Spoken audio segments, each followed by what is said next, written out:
ताकि मेरे को दिख जाए कि हाँ वॉइस क्लियर आपको। चलिए गुड गुड गुड, ठीक है, ग्रेट। चलिए तो आज जो हम फाइलम पढ़ने वाले हैं, ठीक है ना, छोटा सा फाइलम है but very important for exam, because इसमें से एग्जाम में बेटा रिपीटेडली बहुत बार क्वेश्चंस पूछे गए हैं और लास्ट ईयर भी क्वेश्चन पूछा गया था। तो फाइलम का नाम है फाइलम टीनोफोर, ठीक है ना।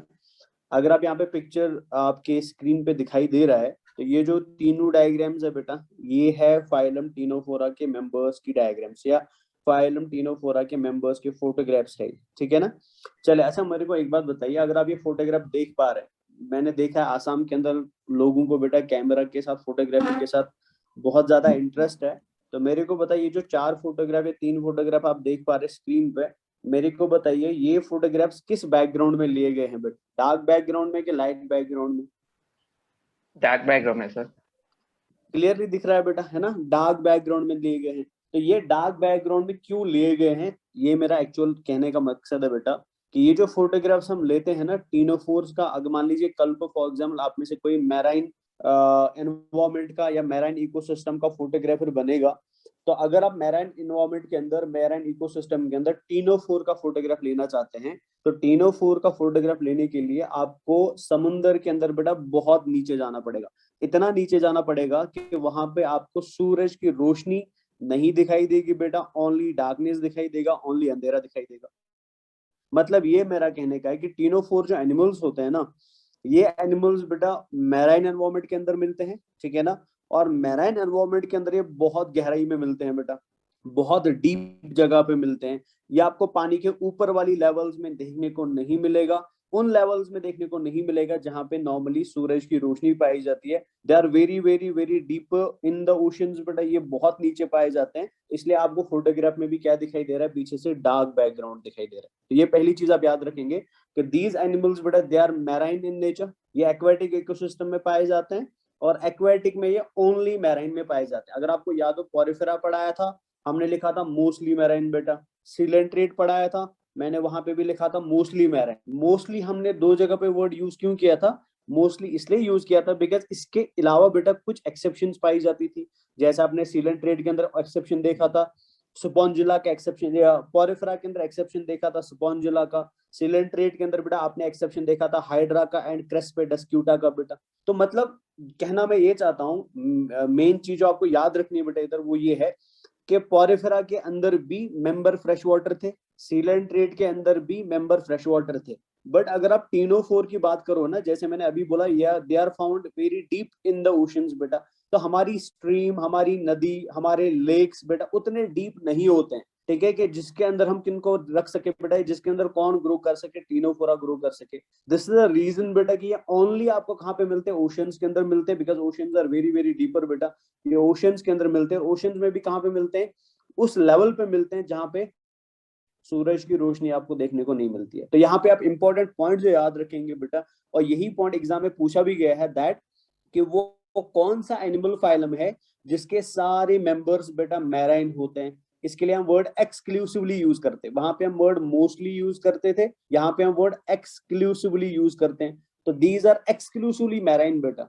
एक्सक्लूसिवली मैराइन का मतलब क्या होता है? They are only marine, there is no exception बेटा, जो कहाँ पे मिलती है, फ्रेश वाटर में मिलती है। दूसरी चीज जो आपको पिक्चर में यहाँ पे देखने को मिल रही है बच्चा, ठीक है, अगर मैं आपको यहाँ पे थोड़ा सा दिखा दूं, पिक्चर में आपको क्लियरली दिखाई दे रहा है, क्या ये एनिमल्स बेटा चमक रहे हैं कि ये डल है बेटा? शाबाश, ये ग्लो कर रहे हैं कि नहीं कर रहे हैं? आप पिक्चर को ध्यान से देखो, मेरे को बताइए, ये तीनों फोटोग्राफ्स ग्लो कर रहे हैं कि नहीं कर रहे बेटा? शाबाश, of course they are glowing बेटे। यहाँ पे भी आप देख सकते हैं ये ग्लो कर रहा है, इसका ये पार्ट भी ग्लो कर रहा है, ये भी ग्लो कर रहा है। ये ऐसा लग रहा है कि अंदर से बेटा इस एनिमल के लाइट निकल रही है, ठीक है ना, अंदर से रोशनी बाहर आ रही है बेटा। These animals are glowing animals बेटा, और ये इसका और एक करेक्टर होता है, और ये क्वेश्चन एग्जाम में पूछा भी गया है बेटा।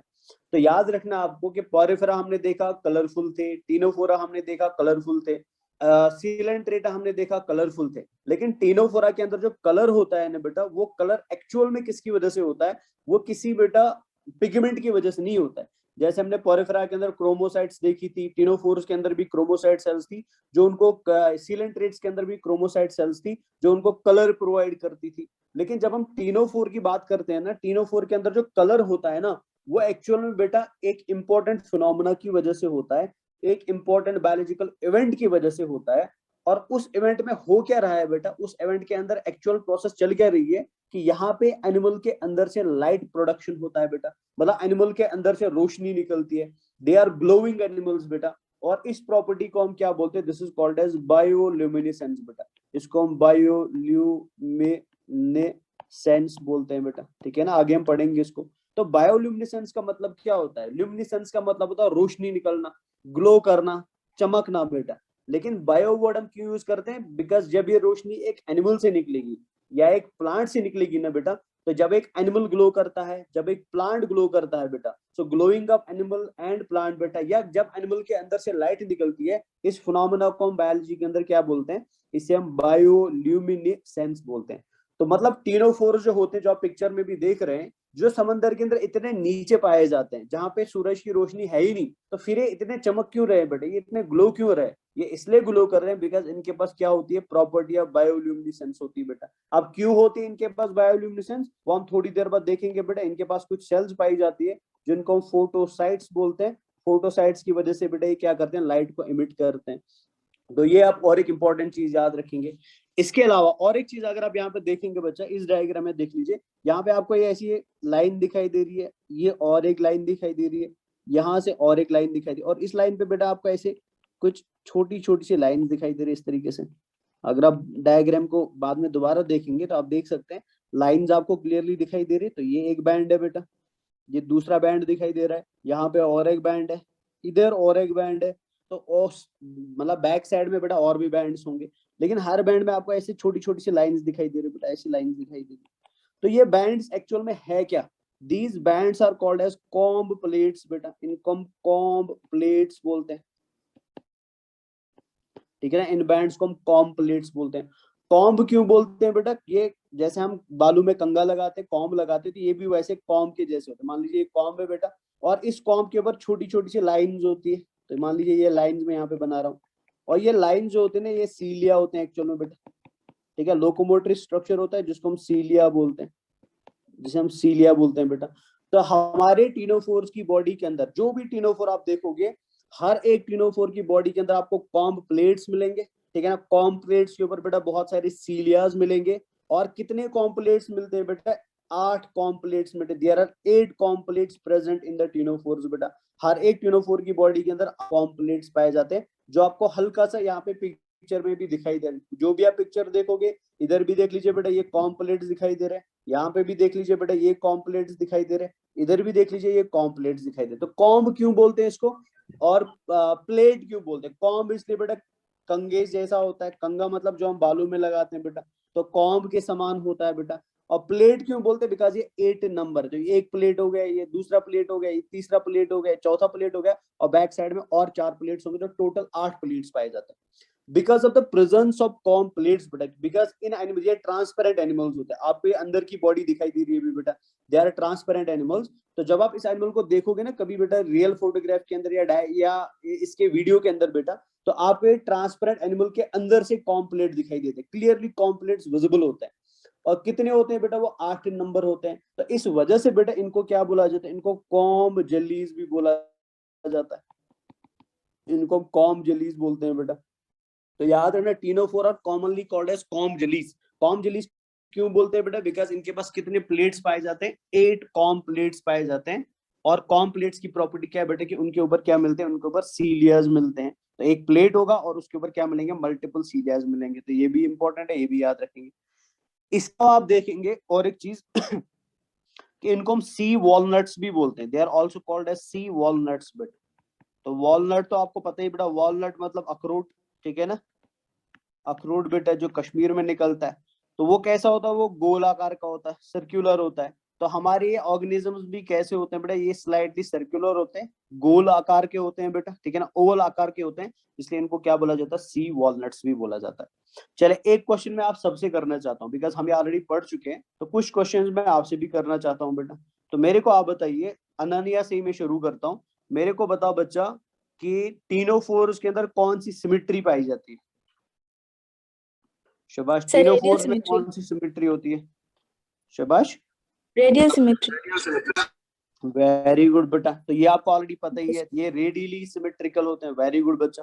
चलिए नेक्स्ट क्वेश्चन में पूछता हूँ, जो स्कूल में बच्चे बैठे हुए हैं। स्कूल के अंदर बेटा मेरे को आगे 2 गर्ल्स दिखाई दे रही है। नहीं नहीं, भागना नहीं है, भागना नहीं है, उधर ही बैठो, ठीक है ना। तो मेरे को आप बताओ बच्चे, चलो जो बच्ची खड़ी होगी उसी से पूछ लेते हैं। मेरे को बताओ बच्चा, टीनोफोर्स होते हैं डिप्लोब्लास्टिक और ट्रिप्लोब्लास्टिक?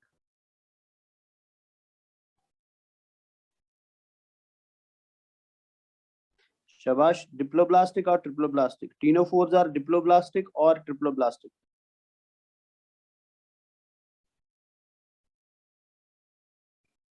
वॉइस नहीं आ रहा है। चले कोई बात नहीं, कोई बात, बैठ जाओ बच्चों में। I think there is some issue with the, yes yes,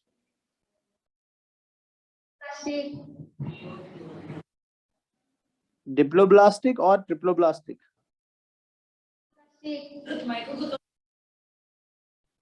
चले आसिफुर रहमान, आप बताओ बच्चा, यूएस टीम Asifur Rahman. Yes sir, diploblastic sir. Diploblastic और triploblastic? Diploblastic sir. Very good बच्चा। तो मतलब आपने याद रखा, अगर मैं सम अप कर दूं ना, हमने क्या क्या याद रखना है। पहले टीनोफोर को हम कॉमनली बोलते हैं सी वॉलनट और कॉम जेली बोलते हैं। दूसरी चीज याद रखनी पड़ेगी, ये एक्सक्लूसिवली मैराइन होते हैं। तीसरी चीज याद रखनी है, ये बायोल्यूमिनिसेंस दिखाते हैं, ठीक है। ये एनिमल्स है बेटा जो रात को चमकते हैं, दे ग्लो इन द डार्क बेटा, ठीक है ना। चौथी चीज याद रखनी है, इनके अंदर कॉम्ब प्लेट्स पाए जाते हैं। और कितने कॉम्ब प्लेट्स होते हैं? 8 कॉम्ब प्लेट्स होते हैं बेटा। हम आगे डायग्राम में भी उनको देखेंगे, ठीक है। और हर कॉम्ब प्लेट के ऊपर बहुत सारे सीलियाज होते हैं, जिसकी वजह से मूव कर सकते हैं, जिसकी वजह से लोकोमोशन दिखाते हैं बेटा। एक जगह से दूसरी जगह मूव करने की इनकी प्रॉपर्टी होती है बेटा। रेडियली सिमेट्रिकल होते हैं, जो आप अभी खुद बता चुके हैं बेटा। डिप्लोब्लास्टिक नेचर के होते हैं, जो आप भी खुद बता चुके हैं। चलिए सीपीएस जो है, सीपीएस PSIN, पता नहीं क्या क्या आगे लिखा हुआ है। आप मेरे को फटाफट बताओ बेटा, लेवल ऑफ ऑर्गेनाइजेशन क्या होता है टीनोफोर्स के अंदर? सेल एग्रीगेट, टिश्यू, ऑर्गन और ऑर्गन सिस्टम? शाबाश, जल्दी जल्दी। CPS PSIN A22, पहले अपना नाम पूरा लिखा करो, पता नहीं क्या लिखा है। जल्दी जल्दी, शाबाश।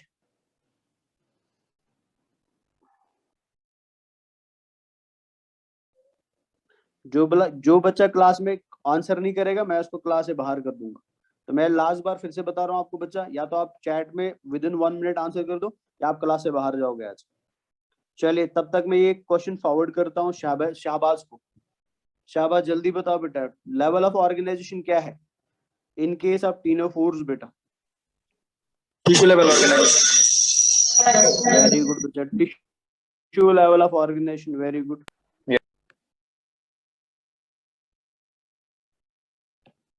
चले ग्रेट। जब भी मैं कुछ पूछूं तो आंसर जल्दी करना चाहिए मेरे को, बट गूंगे बच्चे क्लास में नहीं चाहिए, ठीक है ना। अगर आप क्लास में है तो बी ए एक्टिव स्टूडेंट बेटा, बी ए रेस्पॉन्सिव स्टूडेंट। अगर आप क्लास में सो रहे हैं, आंसर नहीं कर रहे, तो मेरे लिए आपका क्लास में बैठना कोई भी मायने ही नहीं रखता है। तो प्लीज थोड़ा एक्टिवनेस दिखा दीजिए क्लास में। चलिए वेरी गुड बेटा, टिश्यू लेवल ऑफ ऑर्गेनाइजेशन होता है, ये भी आप खुद ही बता चुके हैं, तो इसको कुछ बोलने की जरूरत नहीं है मेरे को।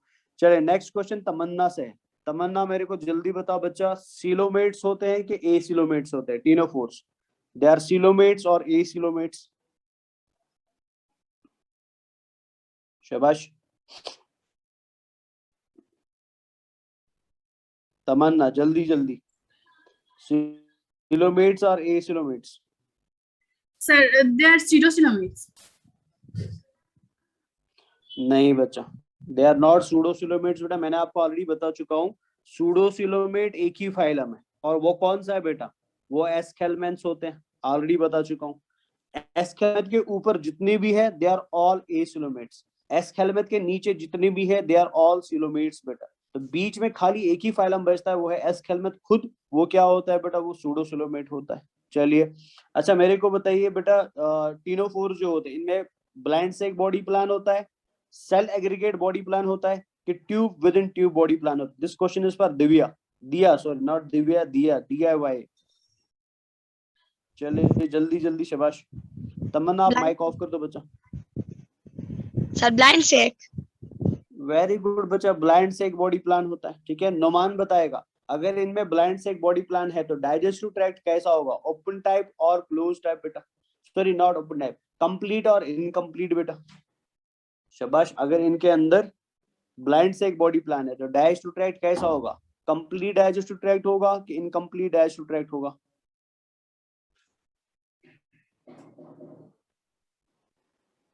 जल्दी जल्दी, शाबाश नोमान।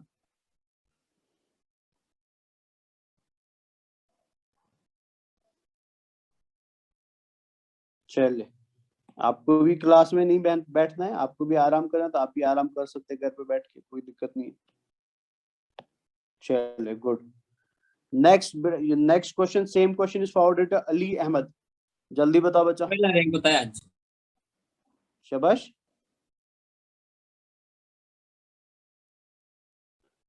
अली क्या बता रहा है बच्चा?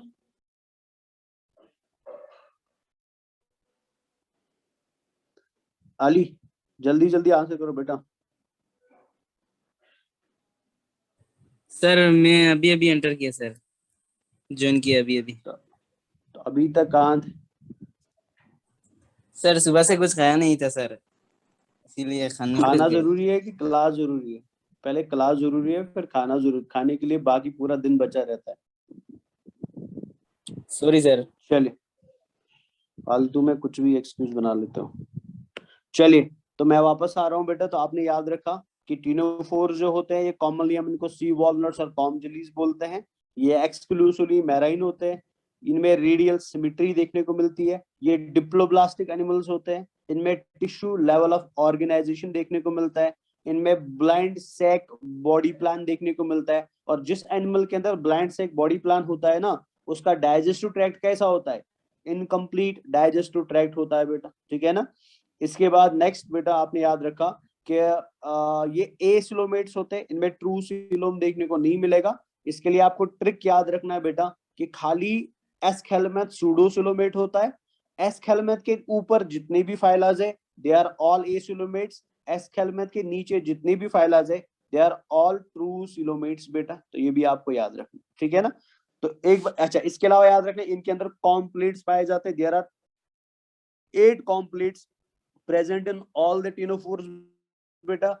और रात को ये चमकते हैं, जिस प्रॉपर्टी को हम क्या बोलते हैं?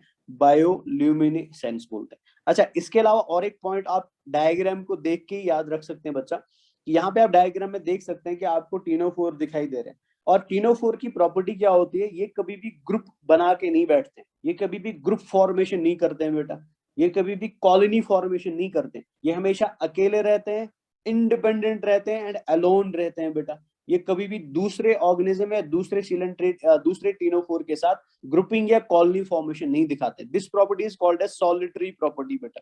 तो सॉलिटरी का मतलब क्या होता है? जो अकेले रहते हैं, ये कभी भी बेटा ग्रुप फॉर्मेशन में आपको देखने को नहीं मिलेंगे। एंड प्लेजिक होते हैं बेटा। प्लेजिक का मतलब हो, मैंने अभी बोला, जो समंदर के नीचे रहेंगे या बॉटम के नजदीक रहेंगे बेटा। They are not found in the upper water levels, ये लोअर वाटर लेवल्स में आपको देखने को मिलते हैं बच्चे। तो चलिए देख लेते हैं। तो यहाँ पे आप पहले एनसीईआरटी की डायग्राम देख लीजिए। तो ये एनसीईआरटी की डायग्राम आप देख रहे हैं, तो आपको क्लियरली दिखाई दे रहा है बेटा, ये एक टीनोफोर है और इस टीनोफोर को हम बोलते हैं पिल्यूरोब्रैंकिया। तो प्लीज ये याद रख लीजिए, कभी पिक्चर आ सकता है एग्जाम में और पिक्चर में पूछा जाएगा कौन सा पिक्चर है बेटा। तो याद रखेंगे दिस इज अ टीनोफोर और टीनोफोर का नाम है पिल्यूरोब्रैंकिया बेटा। तो क्लियरली देख लीजिए, ये गोलाकार का है बेटा, गोलाकार का है तो इसलिए वॉलनट बोलते हैं बेटा। अंदर से आपको दिखाई दे रहे कॉम्प्लीट्स बेटा, ठीक है, 4 5 6 7 एंड 8, तो इनको हम कॉम्प्लीट्स बोलते हैं। और इन कॉम्प्लीट्स पे ऊपर आपको सीलिया मिलते हैं, तो 8 कॉम्प्लीट्स देखने को मिलते हैं, ठीक है, ये भी याद रखेंगे। इसके अलावा बेटा आपको दिखाई देगा ये लंबे से थ्रेड लाइक स्ट्रक्चर्स दिखाई दे रहे हैं, जो इधर दिखाई दे रहे हैं आपको बेटा, ठीक है ना। तो ये लंबी थ्रेड्स जो होती है इनको हम टेंटेकल्स बोलते हैं। तो ये टेंटेकल है बेटा, this is called as tentacle. और टेंटेकल के ऊपर जो आपके स्मॉल सीलिया लाइक स्ट्रक्चर्स दिखाई दे रहे हैं, इसको हम टीन्स बोलते हैं बेटा। सी साइलेंट रहेगा, इसको हम टीन बोलते हैं, ठीक है ना। ये भी याद रखेंगे आप बच्चा। माउथ इनका नीचे के साइड में होता है, तो ये जो आपको यहाँ पे ओपनिंग दिखाई दे, यहाँ पे इनका माउथ होगा बेटा, यहाँ पे इनका माउथ होगा बेटा, ये भी याद रखेंगे, ठीक है। इसके अलावा इनकी बॉडी में आपको 2 ओपनिंग्स दिखाई देती है, एक ओपनिंग देख लीजिए, ये दूसरी ओपनिंग देख लीजिए। These openings are called as anal pores बेटा। तो बताओ कितने एनल पोर्स दिखाई देते हैं टीनोफोर्स के? एग्जाम का क्वेश्चन है और इंपॉर्टेंट क्वेश्चन है बेटा। कितने एनल पोर्स दिखाई दे रहे हैं? 2 सर, 2 एनल पोर्स दिखाई दे रही है, ये भी एग्जाम के लिए इंपॉर्टेंट है, याद रखेंगे बच्चे, ठीक है ना। तो चलिए हम देख लेते हैं क्या क्या लिखा हुआ है एनसीईआरटी के अंदर, फिर आगे बढ़ते हैं। तो पहले लिखा हुआ है ctenophores commonly known as sea walnuts और कॉम जेलीज। सी वॉलनट क्यों बोलते हैं, ऑलरेडी बता चुका हूँ। कॉम जेलीज क्यों बोलते हैं, बिकॉज ऑफ कॉम्प्लेट्स बेटा। कितने कॉम्प्लेट्स, 8 कॉम्प्लेट्स। एक्सक्लूसिवली मैराइन, ये इंपॉर्टेंट क्वेश्चन है एग्जाम के लिए बेटा, कौन सा फाइलम एक्सक्लूसिवली मैराइन होता है। आगे हम और एक फाइलम देखेंगे बेटा, ठीक है ना, इकाइनोडर्मेटा, बट वो बाद की बात है। बट पहले यहाँ पे याद रख लीजिए वो फाइलम जो एक्सक्लूसिवली मैराइन होता है बेटा, जो हम अभी तक पढ़ चुके हैं, वो है टीनोफोरा। आगे में फिर इसमें इकाइनोडर्मेटा भी ऐड करूंगा। ये रेडियली सिमेट्रिकल होते हैं, इनमें रेडियल सिमेट्री देखने को मिलती है।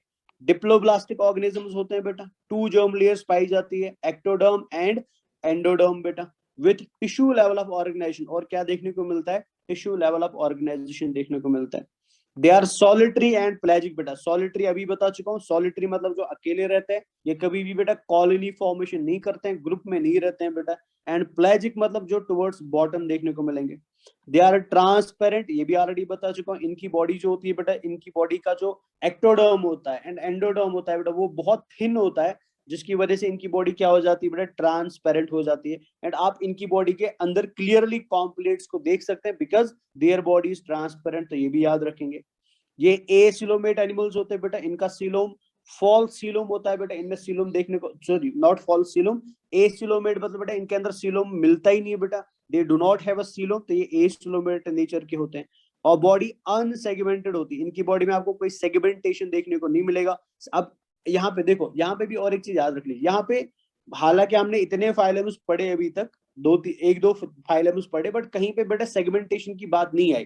तो यहाँ पे एनसीईआरटी ने क्यों लिखा बेटा अनसेगमेंटेड, इसलिए लिखा है बिकॉज अगर पिक्चर आप देखेंगे ना, तो इस पिक्चर में आप कॉम्प्लेट्स देखते हैं बेटा, ये कॉम्प्लेट्स देखते हैं। और बहुत सारे बच्चे इसको कंफ्यूज करते हैं किसके साथ बेटा, सेगमेंटेशन के साथ। उनको लगता है कि बॉडी के हिस्से हुए हैं बेटा, ये एक हिस्सा है, ये दूसरा है, ये तीसरा है, ये चौथा, पांचवा, छठा, सत्ता और आठवां हिस्सा है बेटा। बट रियलिटी में ये सेगमेंटेशन नहीं हो रहा है।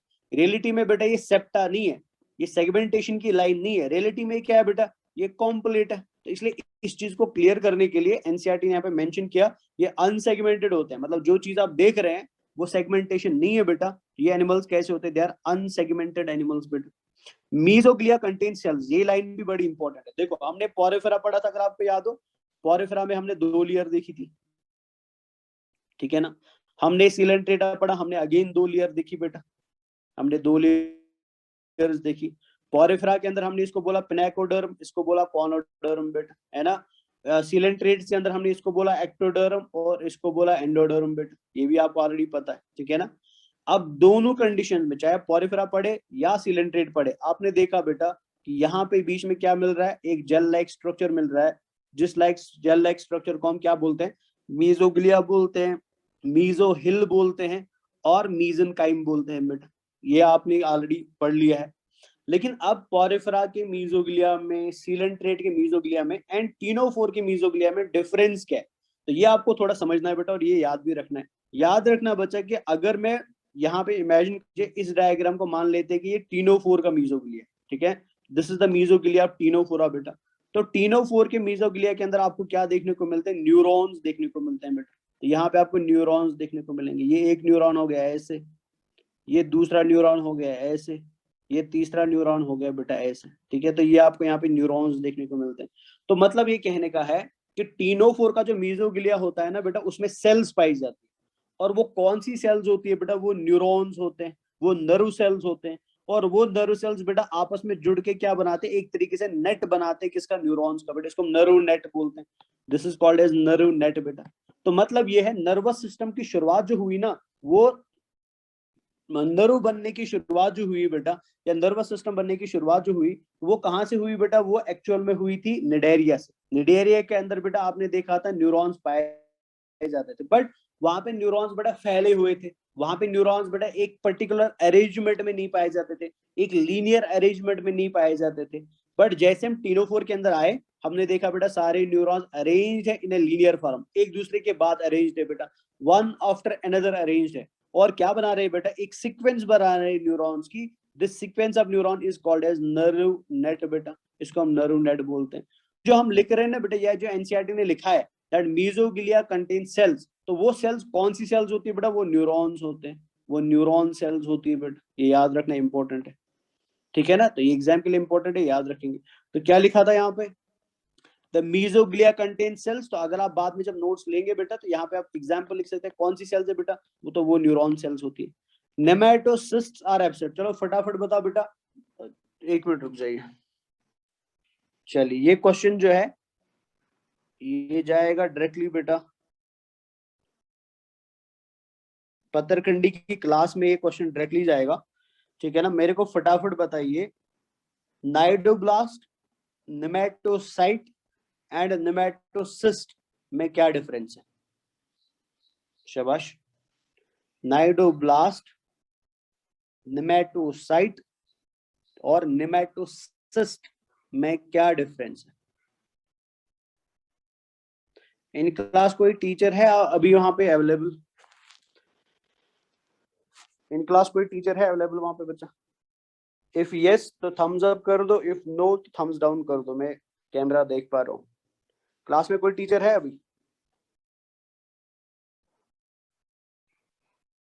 चलिए सर को माइक दे दीजिए, जो भी बच्चा आंसर करना चाहता है इससे, तो सर उसके पास माइक खुद ले जाएंगे।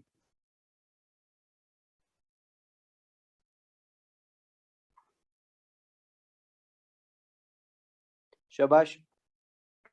जो भी आंसर करना चाहता है सर उसको माइक दे देंगे खुद ही।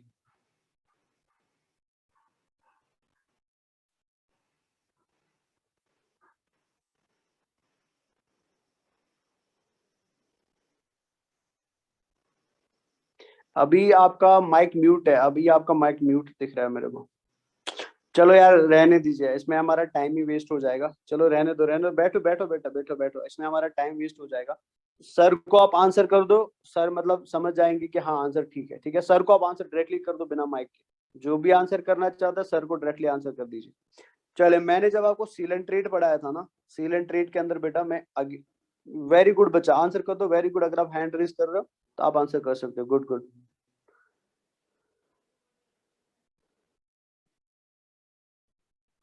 आप सबके सब नालायक हो मेरे को लग रहा है, ठीक है ना। पूरी क्लास नालायक से भरी है, कोई नहीं पढ़ रहा आप में से, बस आप यहाँ पे बस ऐसे मजे करने के लिए आ रहे हो। स्कूल में पढ़ाई वढ़ाई कुछ हो नहीं रही तुम लोगों से। चलिए मैं ही बता देता हूँ, ठीक है ना। टीचर भी मैं ही और स्टूडेंट भी मैं ही हूँ। आप लोग तो बस ऐसे पिकनिक पे आए हैं, ठीक है ना। करीमगंज का पिकनिक चल रहा है, पत्थरकंडी का पिकनिक चल रहा है, बाकी पढ़ाई तो कुछ हो नहीं रहा है, वो मेरे को दिख ही रहा है। चलिए, तो मैंने आपको लास्ट क्लास में पढ़ाया था नेमेटो साइट, नेमेटोसिस्ट एंड नाइडोब्लास्ट। मैंने बोला था कि सीलेंट्रेट्स की बॉडी के अंदर बेटा एक स्टिंगिंग एपरेटस होता है।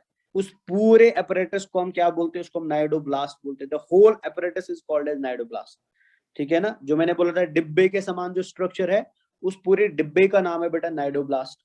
अब नाइडोब्लास्ट के अंदर बेटा हमने एक खतरनाक चीज छुपा के रखी है, हमने एक स्टिंगिंग स्ट्रक्चर छुपा के रखा हुआ है, हमने एक स्टिंगिंग सेल छुपा के रखा हुआ है। उस स्टिंगिंग सेल को जो किसी दूसरे एनिमल को चुभ सकती है, उसको प्रिक कर सकती है, उसकी बॉडी के अंदर जहर डाल सकती है, उसको पकड़ सकती है बेटा, that apparatus which is present inside the cnidoblast बेटा, that apparatus is called as नेमेटोसाइट। उस पूरे स्ट्रक्चर को हम नेमेटोसाइट बोलते हैं, जिसपे हमने बाब देखा था, बारबिक्यूल्स देखी थी, थ्रेड देखा था अगर आपको अच्छे से याद हो बेटा, और पेरिक्यूलम देखा था, एंड लैसो देखा था बेटा अगर आपको अच्छे से वो याद हो। तो उसको हम नेमेटोसाइट बोलते हैं, ठीक है ना। बट नेमेटोसाइट का जो बेस होता है, मतलब जहां से नेमेटोसाइट शुरू होती है बेटा, उसका जो पहला हिस्सा है, that first basic structure is called as nematocyst. अब एनसीईआरटी ने यहाँ पे गलती क्या की है? ठीक है, देखो एनसीईआरटी भी हमेशा सही नहीं हो सकता है, कभी कभी एनसीईआरटी से भी गलतियां होती है, बट एग्जाम के लिए आप याद रखेंगे जो एनसीईआरटी में लिखा है, बट अपनी एक्चुअल नॉलेज के लिए भी बेटा आप अलग चीज याद रखेंगे। एनसीईआरटी ने यहाँ पे लिखा बेटा नेमेटोसिस्ट आर एब्सेंट, ठीक है ना। आपको मैं पूरा ऑलरेडी स्ट्रक्चर दिखा चुका हूं कि नेमेटोसिस्ट क्या है, नेमेटोसाइट क्या है, और ये नाइडोब्लास्ट क्या है बेटा। आप मेरे को बताइए जो बेसिक अंडरस्टैंडिंग आपकी अभी तक है regarding the nematocyst, nematocyte and cnidoblast बेटा, मेरे को बताइए ये स्टेटमेंट एनसीईआरटी का according to that very previous knowledge, ये स्टेटमेंट एनसीईआरटी का सही है कि गलत है बेटा? फटाफट बताइए, इज दिस स्टेटमेंट सही और इज दिस स्टेटमेंट गलत बेटा? ट्रू है कि फॉल्स है? जल्दी जल्दी, शाबाश, जल्दी बोलो भैया, इतना टाइम नहीं है हमारे पास।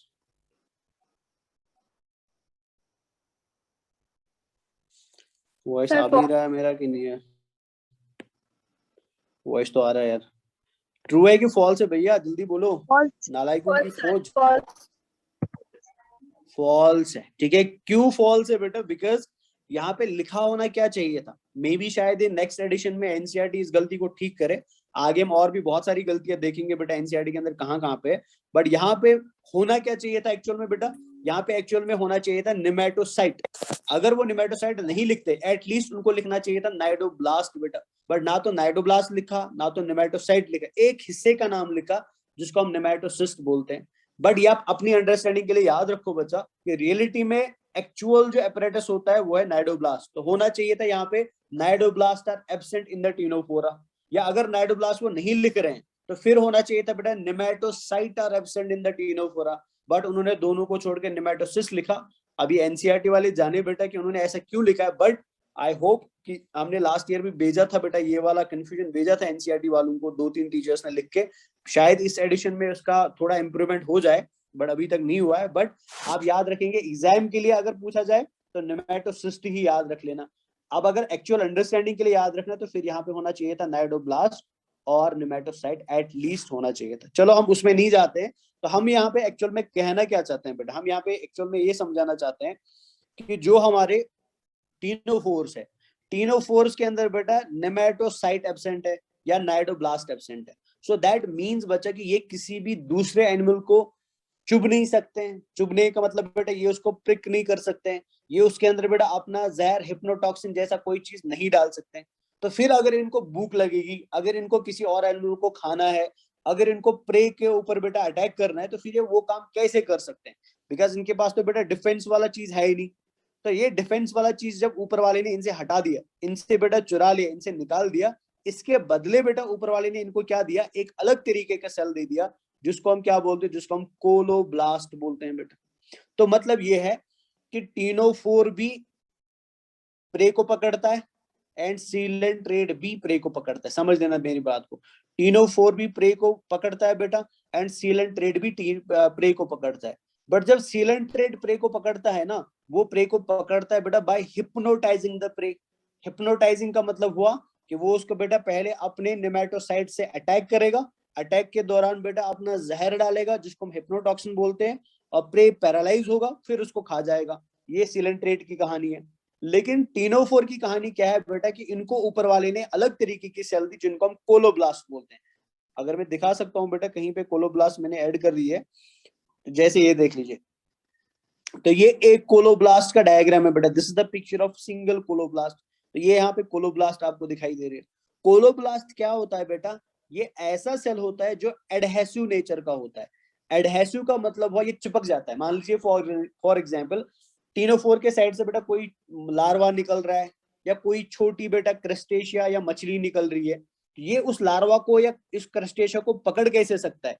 ये अटैक करता है बेटा बाय दिस वेरी सेल, जो आप यहाँ पे देख सकते हैं, इस सेल से अटैक करता है। और इस सेल की टिप पे क्या लगा है? ये देख लीजिए बेटा, इस सेल की टिप पे क्या लगा हुआ है? एडहेसिव ग्रेन्यूल लगा हुआ है। मतलब यहाँ पे छोटे छोटे से आप समझ लीजिए बैलून जैसे लगे हैं, स्मॉल बैलून लाइक स्ट्रक्चर्स लगे हुए हैं। और ये बैलून की प्रॉपर्टी क्या है बेटा? जब ये किसी चीज से टकराते हैं ना, ये चिपक जाते हैं उस चीज के साथ बेटा। जैसे अगर आपने देखा ना, एक मूवी आई थी इंडिया में, क्या नाम था उसका, उसमें वो ऋतिक रोशन उसका हीरो है बेटा। वो पुरानी मूवी थी, पता नहीं शायद आपने देखी भी है कि नहीं देखी है। उसमें एक मतलब वो विलन आता है जिसके मुंह से जबान एकदम लंबी सी हो जाती है। अगर आपको याद हो, वो ऋतिक रोशन है, कोई हीरोइन मेरे को याद नहीं है। वो आइसक्रीम खाती तो वो अपनी जुबान से बेटा एकदम आइसक्रीम चुरा लेता है। देखा है कि नहीं देखा है? अगर मूवी नहीं देखी तो फ्रॉग को पता है बेटा, फ्रॉग अपने उस मूवी का नाम क्या था? उसका नाम क्या मेरे को याद नहीं आ रहा अभी। धूम शायद, धूम। यस यस, वेरी गुड बेटा, वेरी गुड। उसका नाम क्रिश है बेटा, वेरी गुड बेटा, क्रिश मूवी का नाम था, है ना। उसमें वो एक विलन होता है जो लंबी जुबान कर देता है लिजर्ड की तरह या फ्रॉग की तरह, और फिर जैसे वो जुबान किसी चीज से चिपक जाती है वो उसको बेटा अपनी तरफ खींच लेता है।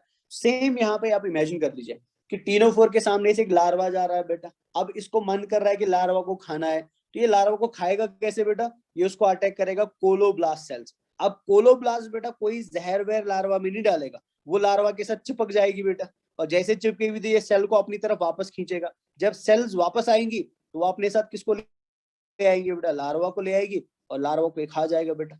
सो these are called as adhesive cells. तो मतलब वहां पे अटैक के थ्रू जहर डाल के फूड को खाया जा रहा है, और यहाँ पे बेटा जहर वहर नहीं डाला जा रहा है, यहाँ पे एडहेशन का मैकेनिज्म यूज करके, एडहेसिव मैकेनिज्म यूज करके, चिपकने वाला मैकेनिज्म यूज करके चीजों को क्या कर दिया जाता है बेटा, खाया जाता है।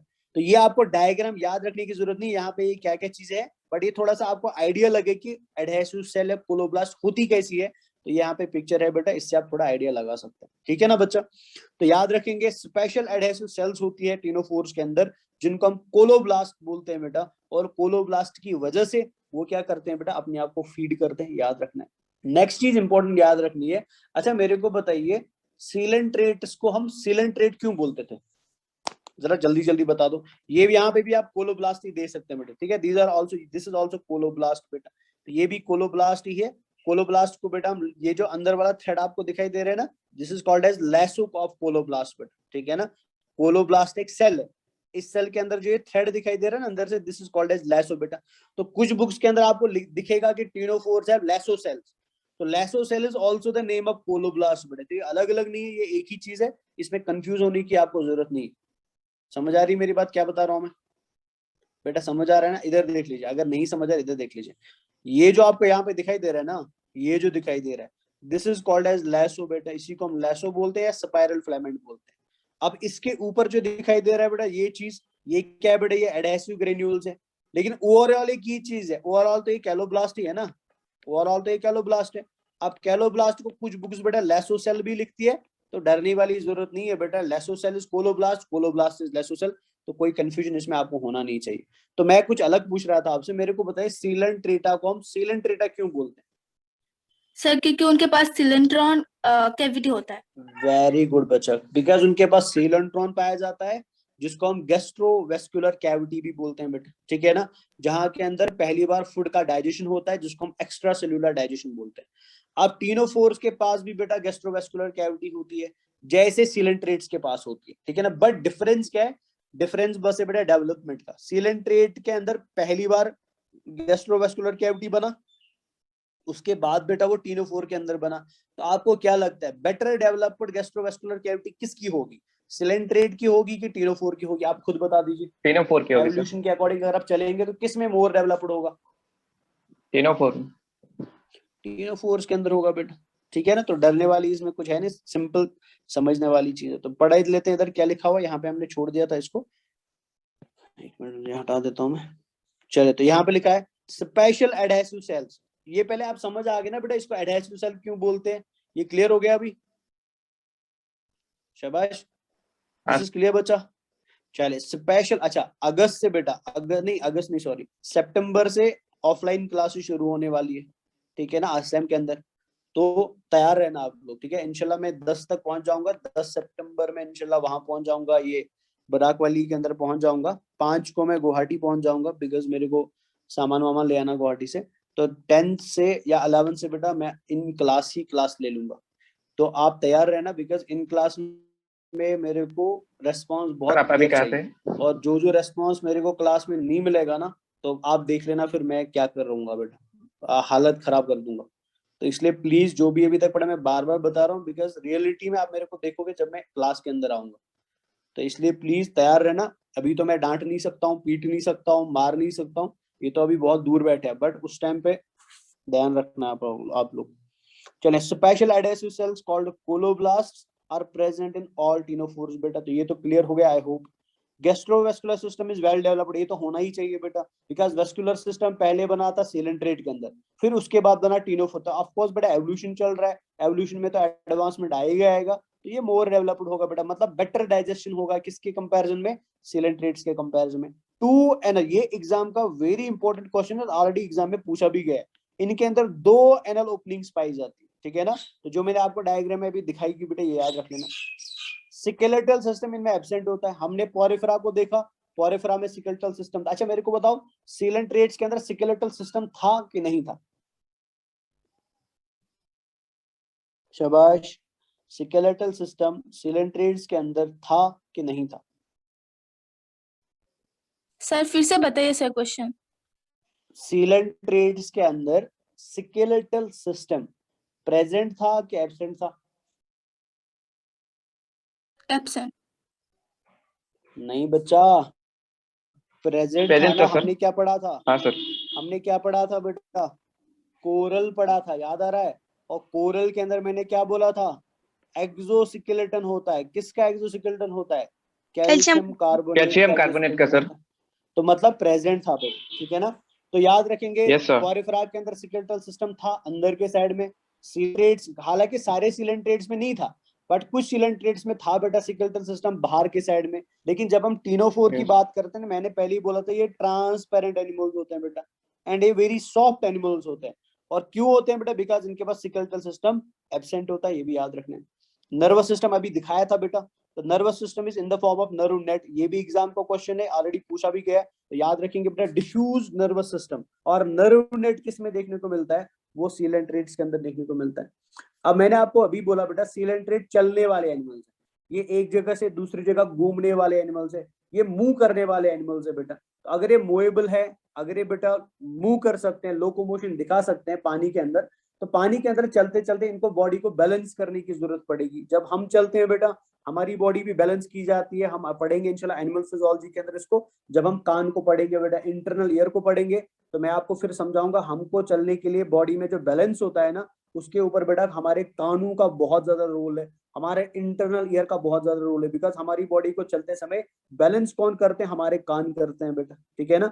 तो सेम तरीके से जब भी कोई एनिमल चलता है, हर एक एनिमल की बॉडी के अंदर बेटा एक बैलेंसिंग स्ट्रक्चर होता है जो उसको बैलेंस करने में मदद करता है, जो हमने सीलेंट्रेट्स के अंदर भी देखा था इन केस ऑफ मेड्यूसा बेटा। मेड्यूसा में मैंने आपको बोला था एक स्ट्रक्चर होता है, जिस स्ट्रक्चर को हम स्टैटोसिस्ट बोलते हैं, याद अगर हो आपको बेटा, स्टैटोसिस्ट बोलते हैं। और ये क्या होता है?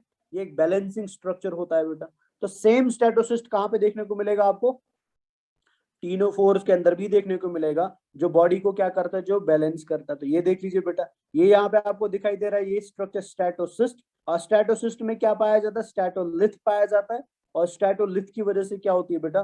बॉडी को बैलेंस किया जाता है। Body is balanced by the help of statolith present inside the statocyst बेटा। तो ये एक बैलेंसिंग स्ट्रक्चर याद रखनी। लोकोमोशन कैसे होता है? सीलिया की मदद से लोकोमोशन होता है, ये भी याद रखना है। They are हर्मोफ्रोडाइट्स। हर्मोफ्रोडाइट का मतलब क्या हुआ? बाइसेक्सुअल होते हैं बेटा। बाइसेक्सुअल मतलब एक ही एनिमल होगा बेटा, और वही मेल गेमीट भी प्रोड्यूस करेगा और फीमेल गेमीट भी प्रोड्यूस करेगा।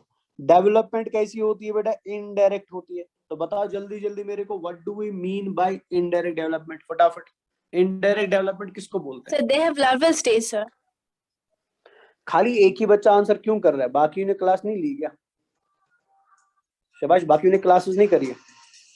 सर आज सिर्फ 9th स्टूडेंट है यहाँ पे। Sir, they are not similar with their parents. Hello, वालेकुम सलाम। Yes sir, yes sir, yes sir, yes sir. जी जी।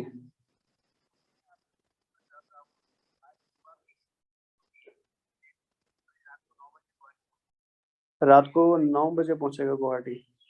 और अगर सुबह का फ्लाइट लेंगे वो कितने बजे पहुंचेगा?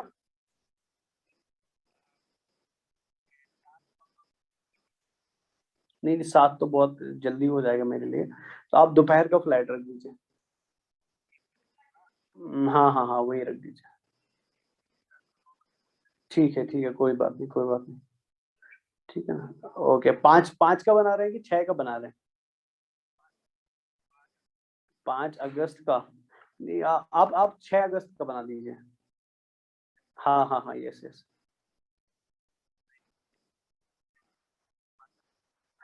चले चले, ठीक है, ओके, वही करिए, वही करिए।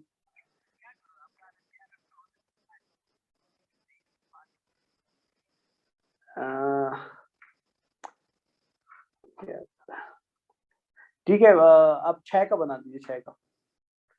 जी जी जी, ओके। हाँ हाँ हाँ हाँ। अभी मैं क्लास में हूँ ना, आप एक बार चेक करके फिर मेरे को इन्फॉर्म कर दीजिए। हाँ ठीक है सर, ठीक है, ओके। और एक कनेक्टिंग फ्लाइट ये रख देना, मतलब अलग अलग फ्लाइट मत रख देना, तो इसमें फिर सामान को ना उतारने उतारने में टेंशन हो जाती है। ठीक है, चलो ठीक है, okay sir, okay, thank you, bye. चलिए बच्चा, तो मैं क्या पूछ रहा था? डेवलपमेंट इनडायरेक्ट का मतलब क्या होता है? किसी ने अभी सर वो अपने बोला भी पेरेंट था। के जैसे देखने में नहीं होते। मतलब हम शॉर्ट में बोल सकते हैं बेटा कि उसके अंदर कौन सा स्टेज देखने को मिलता है? Larval stage. Larva sir. Very good बच्चा, ठीक है ना, लार्वल स्टेज देखने को मिलता है बच्चा, ठीक है ना।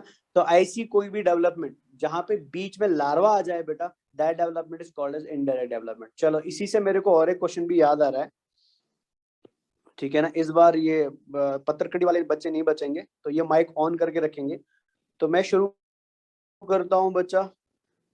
लास्ट बेंच पे जो ग्रीन टी शर्ट पहन के बच्चा बैठा हुआ है विथ अ मास्क, ठीक है ना। लास्ट बेंच पे green tea shirt with a mask, ठीक है ना। जो हेड स्कार्फ लगा के एक बच्चा बैठा हुआ है टोपी पहन के, उसके पीछे जो है, ठीक है। मेरे को फटाफट बताओ बेटा, name of larvas in Porifera. Sir आप माइक इनके पास ले जाइए प्लीज।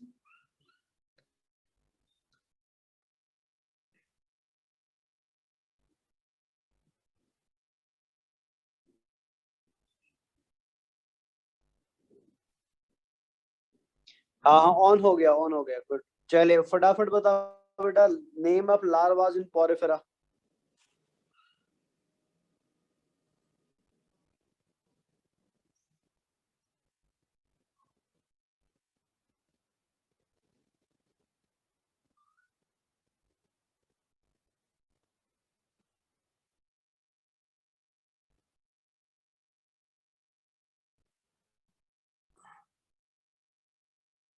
इतना टाइम क्यों लग रहा है माइक माइक देने में?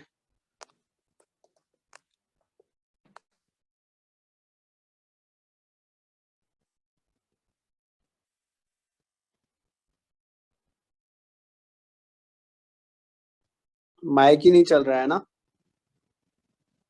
माइक नहीं चल रहा है ना बच्चा? जो आगे बैठा हो बच्चा, एक बार दिखा दो माइक चल रहा है, हैंड्स मतलब थम्स अप। माइक नहीं चल रहा, हम थम्स डाउन, फिर हम आगे बढ़ जाते हैं, हमारा ऐसे टाइम ही वेस्ट होगा। माइक चल रहा है, ठीक है, फिर आंसर कर दो फटाफट। नहीं चल रहा, चलो ठीक है, फिर रहने दो, रहने दो, ठीक है, ठीक है, रहने दीजिए, हमारा टाइम ही वेस्ट होगा। चले रहने दीजिए। चले, मैंने आपको बेटा पोरिफेरा में पढ़ाया था एम्फीब्लास्टुला, सीलोब्लास्टुला, पैरेन्काइम्यूला, याद आ रहा है कि नहीं आ रहा? These are the larvas of porifera। फिर मैंने सीलेंट्रेट के अंदर बेटा प्लेन्यूला लार्वा बोला था एंड रैगोन लार्वा बोला था। Planula is the larva of coelenterates, rhagon RHAGON, rhagon is the larva of coelenterates बेटा, तो वो भी बताया था। एंड आज आप और एक लार्वा याद रखेंगे जो एग्जाम में ऑलरेडी पूछा भी गया है बेटा, that is larva of ctenophores बेटा। एंड टीनोफोर के लार्वा को हम बोलते हैं साइडिपिड लार्वा बेटा, ठीक है ना, साइडिपिड लार्वा। तो लार्वास का लिस्ट अलग से बना देना, बिकॉज एग्जाम में लार्वल क्वेश्चन बहुत बार पूछे गए। तो साइडिपिड लार्वा किसका होता है? CYDIPPID, ठीक है ना। तो साइडिपिड लार्वा किसका होता है बेटा? टीनोफोर्स का लार्वा होता है, तो ये भी याद रखिए, ठीक है ना। चले, अच्छा मेरे को बता, अभी बताया था कितने कॉम्प्लेट्स होते हैं? Ciliated comb plates are 4 in number, 5 in number, 8 in number, 10 in number। कितने होते हैं? 18 नंबर से 8 नंबर होते हैं बेटा। तो देख लेते हैं क्या लिखा है यहाँ पे, ठीक है ना। It includes cydippid. तो डेवलपमेंट इनडायरेक्ट है, इनडायरेक्ट का मतलब क्या हुआ? इसके अंदर साइडिपिड लार्वा देखने को मिलता है बेटा। The body bears 8 external rows of ciliated comb plates, ये भी एग्जाम में पूछा गया। बॉडी के अंदर बेटा 8 कॉम्प्लेट्स पाए जाते हैं, जो किस में मदद करते हैं? जो लोकोमोशन में मदद करते हैं। डाइजेशन बेटा एक्स्ट्रा सेलुलर भी होता है और इंट्रा सेलुलर भी होता है, तो ये भी याद रखेंगे, इंपॉर्टेंट पॉइंट है एग्जाम के लिए। तो extra and intracellular digestion coelenterate में भी है एंड टीनोफोर में भी है। इंट्रासेलुलर डाइजेशन बेटा पोरिफेरा के अंदर है, ये भी याद रखेंगे। बायोल्यूमिनेसेंस बेटा अभी बता भी चुका हूं मैं आपको, और इंपॉर्टेंट एग्जाम के लिए इनमें क्या देखने को मिलता है? प्रॉपर्टी ऑफ बायोल्यूमिनेसेंस देखने को मिलती है। बायोल्यूमिनेसेंस क्या है बेटा? The property of living organism to emit light बेटा। जब एक जिंदा लिविंग ऑर्गेनिज्म, जब एक जिंदा एनिमल या जिंदा प्लांट बेटा क्या करेगा? लाइट को इमिट करेगा। इस लाइट इमिट करने की प्रॉपर्टी को हम क्या बोलते हैं? बायोल्यूमिनेसेंस बोलते हैं बेटा, ठीक है।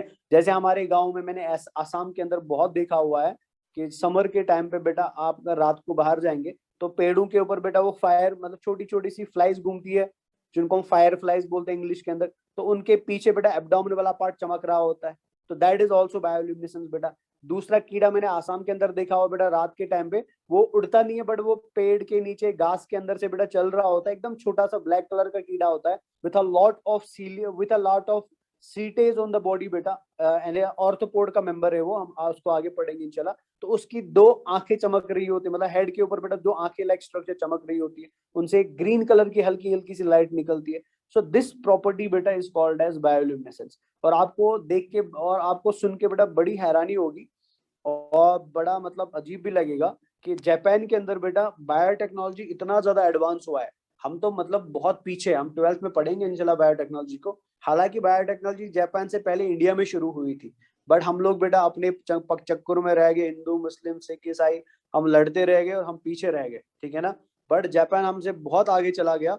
और आपको सुन के बहुत हैरानी होगी कि जापान के अंदर रात को बेटा अभी जो मेजर सिटीज है बेटा, जो बड़ी बड़ी सिटीज है, वहां पे स्ट्रीट लाइट्स को यूज नहीं किया जाता है। वहां पे बेटा हमने ऐसे प्लांट्स तैयार किए हैं जो रात को क्या करते हैं बेटा, जो रात को ग्लो करते हैं। तो मतलब उन्होंने प्लांट्स को बेटा बायोटेक्नोलॉजी से मॉडिफाई किया, उनके अंदर बेटा ऐसा जीन इंट्रोड्यूस कर दिया, वो हम इंशाल्लाह पढ़ेंगे आगे जाके।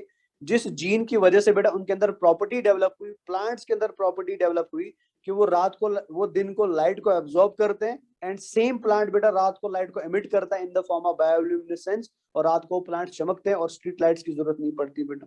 तो आप देख सकते हैं कि बायोलॉजी भी कितनी एडवांस हुई है, या बायोटेक्नोलॉजी भी कितनी एडवांस हुई है बेटा, particularly in Japan, particularly in Canada, particularly in US बेटा। बट हम पीछे ही रह गए, ठीक है ना, हम एक मछली तक नहीं बना पाए अभी तक। चले आगे बढ़ते हैं। तो बायोल्यूमिनेसेंस क्या है, ऑलरेडी बता चुका, इज वेल मार्केड इन टिनोफोर। मतलब इनके अंदर मेजरली क्या देखने को मिलती है,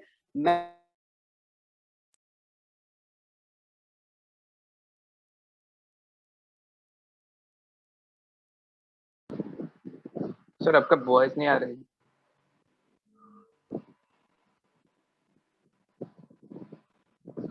हेलो सर।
बच्चा अभी वॉइस आ रहा है? वापस डिस्कनेक्ट हो गया था बीच Yes, में sir. Voice. Yes, sir. Okay good good तो अभी आ रहे हैं। ओके चलिए, स्क्रीन शेयरिंग का कुछ इशू है अभी, ये ठीक हो जाएगा 1-2 मिनट में। तो मैं आप लोग समझा रहा था कि आपने कभी self fertilisation and cross fertilisation का नाम सुना है? Yes, sir. शाबाश, सुना है ना बच्चा? तो अगर आप 10th क्लास के अंदर बेटा रिप्रोडक्शन वाला चैप्टर आपने पढ़ा है तो वहां पे आपने देखा होगा कि सेल्फ फर्टिलाइजेशन का मतलब क्या होता है। सेल्फ फर्टिलाइजेशन मींस कि अगर एक इंडिविजुअल, चाहे वो एनिमल हो या प्लांट हो बेटा, अगर वो हर्माफ्रोडाइट है, अगर वो बाइसेक्सुअल, जैसे यहाँ पे देख लीजिए, तो ये इंडिविजुअल है बेटा हर्माफ्रोडाइट और बाइसेक्सुअल, ये इंडिविजुअल है बेटा हर्माफ्रोडाइट और बाइसेक्सुअल। सेल्फ फर्टिलाइजेशन का मतलब क्या होता है कि ये अपने मेल गिमीट से अपने ही फीमेल गिमीट को क्या कर देगा, फर्टिलाइज कर देगा। तो मतलब इंडिविजुअल ए का मेल गिमीट जो है वो इंडिविजुअल ए के फीमेल गिमीट के साथ ही फ्यूज कर रहा है, किसी और के साथ फ्यूज नहीं कर रहा है बेटा। This is called as self fertilisation. अगर बी में आप देखेंगे बेटा सेल्फ फर्टिलाइजेशन का मतलब क्या है, तो इसका गेमीट जो है बेटा मेल वाला वो अपने ही फीमेल गेमीट को फर्टिलाइज करेगा। This is called as self fertilisation. तो मेरे को बता बेटा, जब इंडिविजुअल सेल्फ फर्टिलाइज करेगा तो आपको ए टू बी बेटा गेमीट ट्रांसफर करने की जरूरत है कि नहीं है? नहीं सर। नहीं है बेटा, आप समझ रहे हैं ना? तो ऐसी कंडीशन के अंदर क्या देखने को मिलता है आपको? आपको इंटरनल फर्टिलाइजेशन देखने को मिलता है। तो ऐसी कंडीशन में बेटा आप देखते हैं इंटरनल फर्टिलाइजेशन इन हर्माफ्रोडाइट एनिमल्स बेटा। दूसरा तरीका होता है बेटा क्रॉस फर्टिलाइजेशन का। क्रॉस फर्टिलाइजेशन बेटा, क्रॉस फर्टिलाइजेशन में क्या होता है, ये इंडिविजुअल हर्माफ्रोडाइट है, ये इंडिविजुअल हर्माफ्रोडाइट है। अब इस कंडीशन में क्या होगा बेटा, मान लीजिए ये इसका मेल गेमीट है ऐसे, तो ये मेल गेमीट बेटा इधर से निकल के, मतलब इस इंडिविजुअल से निकल के बेटा किसे फर्टिलाइज करेगा? इधर से मेल गेमीट निकला और किसे फर्टिलाइज करेगा? बी के फीमेल गेमीट को फर्टिलाइज करेगा। और बी का मेल गेमीट निकल के बेटा किसे फर्टिलाइज करेगा? ए के फीमेल गेमीट को फर्टिलाइज करेगा। This is called as cross fertilisation बेटा। एंड क्रॉस फर्टिलाइजेशन अगर होता है ना पानी के अंदर, तो पानी में बेटा मैक्सिमम कंडीशन का आपको चांसेस देखने को मिलेंगे कि ए का मेल गेमीट पानी में आएगा, बी का फीमेल गेमीट पानी में आएगा, और दोनों पानी में जाके क्या करेंगे? फर्टिलाइज करेंगे। सेम बेटा इसके साथ भी होगा। तो मतलब हर्माफ्रोडाइट एनिमल्स भी एक्सटर्नल फर्टिलाइजेशन दिखा सकते हैं, लेकिन किस कंडीशन के अंदर बेटा? क्रॉस फर्टिलाइजेशन के अंदर। तो इसलिए यहाँ पे अगर आप देखेंगे क्या लिखा था, यहाँ पे लिखा था फर्टिलाइजेशन इज एक्सटर्नल, ऊपर लिखा था बेटा सेक्सेस आर नॉट सेपरेट।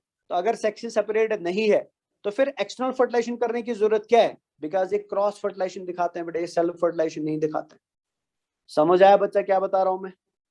बात क्लियर हुई? हाँ। बात क्लियर हुई कि नहीं हुई बच्चा? जल्दी बोले। This is clear? हाँ या ना तो बोलो यार। दिस इज क्लियर ना? Yes, sir. चलिए नेक्स्ट है बेटा एग्जाम्पल्स। तो ये 2 एग्जाम्पल्स आप याद रखेंगे। एग्जाम्पल है प्लूरोब्रैंकिया एंड टीनोप्लाना बेटा। तो pleurobrachia and ctenoplana are examples of ctenophores बेटा। जैसे हमने अलग अलग एग्जाम्पल्स देखी थी सिलेंट्रेट्स की, पोरिफेरा की, तो वैसे 2 एग्जाम्पल्स बेटा एनसीईआरटी में दी गई टीनोफोर्स की, जो एग्जाम के लिए आपको याद रखना है। That is pleurobrachia and ctenophora. Pleurobrachia को सी वॉलनट बोलते हैं। ये ऑलरेडी नीट के अंदर एग्जाम में क्वेश्चन पूछा गया बेटा, which of the following is known as sea walnut. तो याद रखेंगे प्लूरोब्रैंकिया बेटा, ठीक है ना? टीनोप्लाना के भी बोलते हैं, बट टीनोप्लाना ऑप्शन में नहीं था तो प्लूरोब्रैंकिया दिया गया था, तो इसलिए एग्जाम का ये इंपॉर्टेंट क्वेश्चन बन जाता है। तो ये आप याद रखेंगे, ठीक है ना? तो यहाँ पे हमारा एनसीईआरटी 100% क्लियर हो जाता है। हमने पूरी एनसीईआरटी को खत्म कर दिया यहाँ पे रिगार्डिंग टीनोफोर्स बेटा। बट अभी हम क्या करेंगे, हम थोड़ा सा एनसीईआरटी से बाहर जाएंगे और देखेंगे बेटा कि प्रीवियस ईयर क्वेश्चंस में कोई ऐसा क्वेश्चन तो नहीं है जो हमने एग्जामिनर ने हमको पूछा है बट एनसीईआरटी ने उसको मेंशन नहीं किया है। तो थोड़ा सा एफर्ट लगा के कुछ और पॉइंट्स देखेंगे, फिर हमारा इंशाल्लाह 110% एनसीईआरटी प्लस बियॉन्ड एनसीईआरटी खत्म हो जाएगा बेटा। तो पहला पॉइंट यहाँ पे लिखा है, they are the largest animals that swim by means of cilia बेटा। ये पहला ही इंपॉर्टेंट पॉइंट है, तो हाईलाइट करना तो बनता ही बनता है बेटा ऐसे। तो क्या लिखा है यहाँ पे कि बहुत सारे एनिमल्स सीलिया से मूव करते हैं। जैसे मोस्टली बेटा प्रोटिस्टा के अंदर जो एनिमल्स देखेंगे, प्रोटिस्टा के अंदर बेटा बहुत सारे एनिमल्स आपको मिलेंगे जो लोकोमोशन दिखाते हैं, जो एक जगह से दूसरी जगह चलते हैं by the help of cilias, but they are single celled animals बेटा। वो एक सिंगल सेल के बने हुए एनिमल्स होते हैं।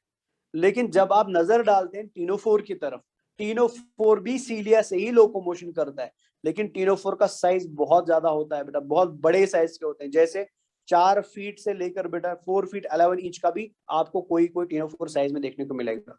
तो मतलब ओवरऑल बायोलॉजिकल किंगडम के अंदर अगर आप सारे सीलिया से चलने वाले एनिमल्स को लाइन में खड़ा कर देंगे बेटा, तो सबसे बड़ा साइज में जो दिखने वाला एनिमल होगा वो कौन होगा बेटा? वो टीनोफोर होगा। तो इसलिए यहाँ पे लिखा है ये लार्जेस्ट एनिमल्स है जिनका लोकोमोशन बेटा किसकी वजह से होता है? सीलिया की वजह से होता है। Colloblast are cell type found in ctenophore, ये तो हम ऑलरेडी पढ़ ही चुके हैं बेटा। इनके अंदर सेल्स पाई जाते हैं जिनको हम कोलोब्लास्ट बोलते हैं, और ये सेल्स बेटा 2 जगह पे देखने को मिलेगी आपको, ठीक है ना। ये वाइड स्प्रेड आपको कहाँ पे देखने को मिलते हैं? टेंटेकल्स ऑफ दीज एनिमल्स को देखने, और क्या करती है? प्रे को पकड़ने में मदद करती है बेटा। Ctenophore body consist of mass of jelly with 1 layer 2 cell thick on outside and another lining on the internal cavity. ये इंपॉर्टेंट पॉइंट याद रखेंगे कि टीनोफोर की बॉडी जो होती है बेटा, मैंने बोला था ट्रांसपेरेंट होती है। अब वो ट्रांसपेरेंट क्यों है? बिकॉज उसका बॉडी वॉल बहुत पतला है बेटा। कितना पतला है? वो खाली एक लेयर का बना होता है, ठीक है ना, सिंगल लेयर्ड होता है बेटा। और सिंगल लेयर्ड में बेटा आपको क्या मिलते हैं? 2 सेल, मतलब थिकनेस जो सेल की होगी ना, तो ये एक सेल है, ये दूसरी सेल है बेटा। तो सिंगल लेयर्ड है बॉडी वॉल, जिसकी थिकनेस बेटा लगभग 2 सेल्स के बराबर की होती है। और उन 2 लेयर्स के बीच में आपको क्या मिलेगा? मास ऑफ जेली भरा हुआ मिलेगा बेटा। Almost all ctenophores are predators, ये इंपॉर्टेंट पॉइंट है, याद रखेंगे। टीनोफोर्स जो होते हैं बेटा ये प्रेडेटर्स होते हैं, ये प्रे को पकड़ने का काम करते हैं। Taking prey ranging from microscopic larva to the crustacea बेटा, मतलब ये लार्वा को खाते हैं एंड छोटे छोटे क्रस्टेशियंस को खाते हैं। क्रस्टेशिया बेटा हम पढ़ेंगे आर्थ्रोपोडा के अंदर, तो ये आर्थ्रोपोडा के मेंबर्स होते हैं, छोटे छोटे क्रस्टेशियंस को खाते हैं। बट नॉर्मली क्या होता है बेटा? ये खतरनाक प्रेडेटर्स होते हैं। मतलब इस लेवल पे बेटा अगर आप देखेंगे पोरिफेरा, सीलेंट्रेटा एंड टीनोफोरा में, तो मोस्ट कॉमन प्रेडेशन जो देखने को मिलेगा ना, वो कौन करते हैं? वो टीनोफोर्स करते हैं बेटा। So they are highly active predators in the marine environments बेटा। अगर आप कंपेयर करेंगे इनको किसके साथ? पोरिफेरा के साथ और सीलेंट्रेटा के साथ, ठीक है ना। इसके अलावा मैं ऑलरेडी आपको बता चुका हूं बेटा कि अगर बॉडी को देखेंगे तो बॉडी में बेटा आपको क्या दिखाई देता है? बॉडी में आपको ये दिखाई देता है। इनको हम क्या बोलते हैं? इनको हम कॉम्प्लेट्स बोलते हैं बेटा।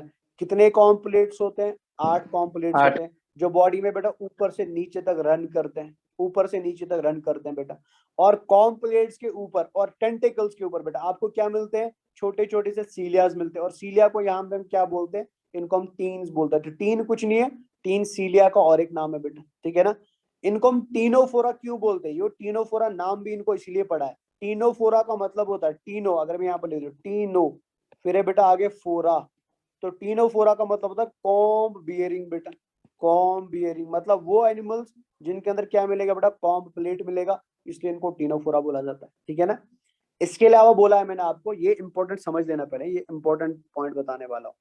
मैंने आपको बोला था कि टीनोफोर क्या दिखाते हैं बेटा रात को? ये दिखाते हैं बायोल्यूमिनेसेंस दिखाते हैं बेटा, है ना। फिर मैंने आपको बोला था क्यों बायोल्यूमिनेसेंस दिखाते हैं, तो इसका आंसर मैंने बोला था बिकॉज इनके पास कौन सी सेल्स पाई जाती है बेटा? फोटोसाइट्स पाई जाती है, फोटोसाइट्स पाई जाती है।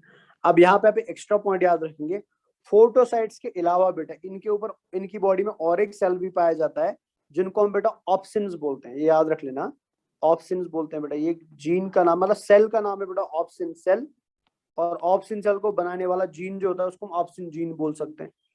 अब फोटोसाइट का काम क्या है एंड ऑप्सिन का काम क्या है, ये थोड़ा समझ लीजिए आप। फोटोसाइट बेटा वो सेल है जो बनाती है फोटो प्रोटीन्स को। फोटोसाइट वो सेल है जो बनाती है फोटो प्रोटीन्स को। और फोटो प्रोटीन क्या करते हैं बेटा? ये लाइट को एमिट करते हैं, ठीक है ना। ये बनाती है, ऐसे लिखना चाहो तो लिख सकते हैं बेटा, ये बनाती है फोटो प्रोटीन्स को। और फोटो प्रोटीन्स क्या करते हैं? ये लाइट को एमिट करते हैं बेटा, ये लाइट को एमिट करते हैं। तो मतलब जो ये चमकते हैं बेटा अंधेरे में, जो ये चमकते हैं रात को बेटा, वो किसकी वजह से? वो फोटोसाइट सेल्स की वजह से बेटा। और लगभग देखा गया है कि इन फोटोसाइट्स के अंदर 10 जीन्स होते हैं, ठीक है ना। जो जीन्स क्या बनाते हैं बेटा? जो फोटो प्रोटीन्स को बनाते हैं, जिन प्रोटीन्स की वजह से बाद में क्या करते हैं बेटा? लाइट को एमिट करते हैं। ये तो फोटोसाइट्स का काम हो गया। तो फिर ऑप्सिन सेल का काम क्या होता है बेटा? ऑप्सिन सेल का काम होता है कि ये लाइट को डिटेक्ट भी कर सकते हैं। मान लीजिए अगर ये टिनोफोरा रात को बेटा इस डायरेक्शन में चल रहा है और वहां से दूसरा टिनोफोरा आएगा बेटा, अब इसको पसंद है अकेले रहना, इसको पसंद नहीं है बेटा कॉलोनी फॉर्मेशन करना, ठीक है ना। हर्माफ्रोडाइट होने के बाद भी बेटा इसलिए एक्सटर्नल फर्टिलाइजेशन भी कर रहा है, because they don't like to be together बेटा, ये हमेशा ग्रुप फॉर्मेशन नहीं चाहते हैं। तो अगर यहाँ से दूसरा टिनोफोरा आ रहा है तो इसको पता लगना चाहिए ना बेटा कि आगे से भी कोई टिनोफोरा आ रहा है, तो वो टिनोफोरा ए अगर ये है, टिनोफोरा बी अगर ये है, तो टिनोफोरा ए अपनी लाइट इमिट करता है फोटोप्रोटीन की वजह से या फोटोसेल की वजह से, टिनोफोरा बी भी अपनी लाइट इमिट करता है किसकी वजह से बेटा, फोटो प्रोटीन की वजह से या फोटोसाइट्स की वजह से। लेकिन अगर ए को बी की लाइट पहचाननी है, बी की लाइट को डिटेक्ट करना है, तो लाइट डिटेक्शन कौन करता है बेटा, लाइट डिटेक्शन ऑप्सिन सेल करता है by the help of opsin genes बेटा। ये क्लियर हुई बात कि नहीं हुई? तो मतलब ओवरऑल दो प्रकार की सेल्स है बेटा जिनका लेना देना लाइट के साथ होता है, एक है ऑप्सिन सेल एंड एक है फोटोसाइट बेटा। ऑप्सिन सेल को कोड करते हैं ऑप्सिन जीन्स एंड फोटोसाइट को कोड करते हैं बेटा 10 जीन्स बेटा, जिनको हम फोटो जीन्स भी बोल सकते हैं। समझ आई बात कि नहीं समझ आई बच्चा? This is clear? हाँ सर। क्लियर हुआ ये? चाहे तो देख ले यहाँ पे क्या लिखा हुआ है। तो most species have 8 strips called comb rows या कॉम्ब प्लेट भी आप बोल सकते हैं। Then the length of their body, जो पूरी बॉडी में ऊपर से नीचे तक पाए जाते हैं, जिनके ऊपर कॉम्ब लाइक बैंड्स होते हैं सीलिया के, जिन बैंड्स को हम टीन्स बोलते हैं बेटा, ठीक है ना। The name Ctenophora means comb bearing. In Ctenophora bioluminescence is caused by the activation of calcium activated proteins, मतलब इन प्रोटीन्स को एक्टिवेट करता है कैल्शियम आयन बेटा।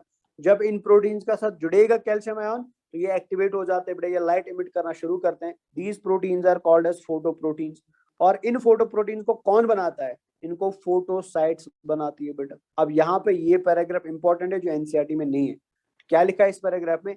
इन द जीनोम, मतलब इनके जीन्स के अंदर, इनके डीएनए के अंदर बेटा 10 जीन्स ऐसे पाए जाते हैं। मान लीजिए इनका लंबा डीएनए इतना है बेटा, ये इनका लंबा डीएनए का थ्रेड है।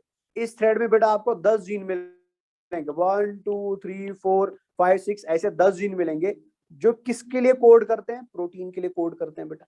अब अगर इसमें कोई बच्चा कंफ्यूज हो रहा है बेटा, अगर आपने 10th अच्छे से पास पढ़ा है और अच्छे से पास किया है बेटा, तो आपको पता होगा 10th के अंदर बेटा आपने पढ़ा होगा कि हमारी बॉडी में डीएनए होता है, और अगर डीएनए को बेटा प्रोटीन बनाना है तो प्रोटीन बनाने के डीएनए एमआरएनए बनाता है। प्रोसेस को हम ट्रांसक्रिप्शन बोलते हैं। एमआरएनए से फिर बेटा प्रोटीन बनाया जाता है, प्रोसेस को हम ट्रांसलेशन बोलते हैं। अब इस डीएनए के अंदर वो कौन सी चीज है जिसने एमआरएनए को बनाया था बेटा, उस चीज को हम क्या बोलते हैं बेटा? उसको हम जीन बोलते हैं, उसको हम जीन बोलते हैं। हमारी बॉडी में जब भी प्रोटीन बनेगा ना, वो हमेशा बेटा एक जीन की वजह से ही बनेगा, वो हमेशा डीएनए से ही बनेगा बेटा। डीएनए के बगैर और जीन के बगैर कभी भी कहीं पे भी बेटा एक प्रोटीन का फॉर्मेशन नहीं हो सकता है। The formation of protein is essentially always and always done by the DNA molecule बेटा। प्रोटीन को बनाने का काम बेटा ऊपर वाले ने हमेशा किसको दिया है? डीएनए को ही दिया है। बट डीएनए ये काम डायरेक्टली नहीं कर सकता है बेटा, इसलिए डीएनए अपनी इंफॉर्मेशन किसको देता है? एमआरएनए को। फिर एमआरएनए किसको बनाता है? प्रोटीन को बनाता है। तो मतलब अगर मेरे को फोटो प्रोटीन बनाना है, तो फोटो प्रोटीन बनाने के लिए मेरे को क्या करना पड़ेगा? पहले फोटो एमआरएनए बनाना पड़ेगा। फोटो एमआरएनए कहाँ से बनाऊंगा मैं? जब डीएनए के पास बेटा वो फोटो जीन्स प्रेजेंट होंगे, जो इस प्रोटीन के लिए क्या करते हैं बेटा? कोड करते हैं या इसको बनाने में मदद करते हैं। तो वही यहाँ पे लिखा हुआ है कि वो कितने जीन्स है जो फोटो प्रोटीन्स को बनाते हैं। तो वो 10 जीन्स है बेटा दैट एनकोड। एनकोड का मतलब जो बनाते हैं, जो प्रोड्यूस करते हैं बेटा किसको? फोटो प्रोटीन्स को। अब यहाँ पे एक इंपॉर्टेंट लाइन नेक्स्ट लिखी हुई है, these genes are coexpressed with opsin genes in the developing photocytes. तो मतलब ये बता रहा है बच्चा कि जब एक टिनोफोर के अंदर फोटो जीन एक्टिवेट होगा, ठीक है ना, क्या बनाने के लिए बेटा? फोटो प्रोटीन बनाने के लिए।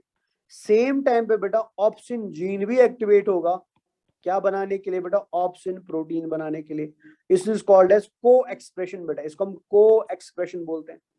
को एक्सप्रेशन का मतलब हुआ दोनों जीन बेटा या तो एक साथ बनेंगे या तो एक साथ बेटा बनने, दोनों प्रोटीन्स बेटा या तो एक साथ बनेंगे या तो एक साथ बनना बंद हो जाएंगे बेटा। उनका फॉर्मेशन अगर होगा तो एक साथ होगा, अगर उनका फॉर्मेशन रुकेगा तो एक साथ रुकेगा बेटा। दिस इज कॉल्ड एज को एक्सप्रेशन बेटा।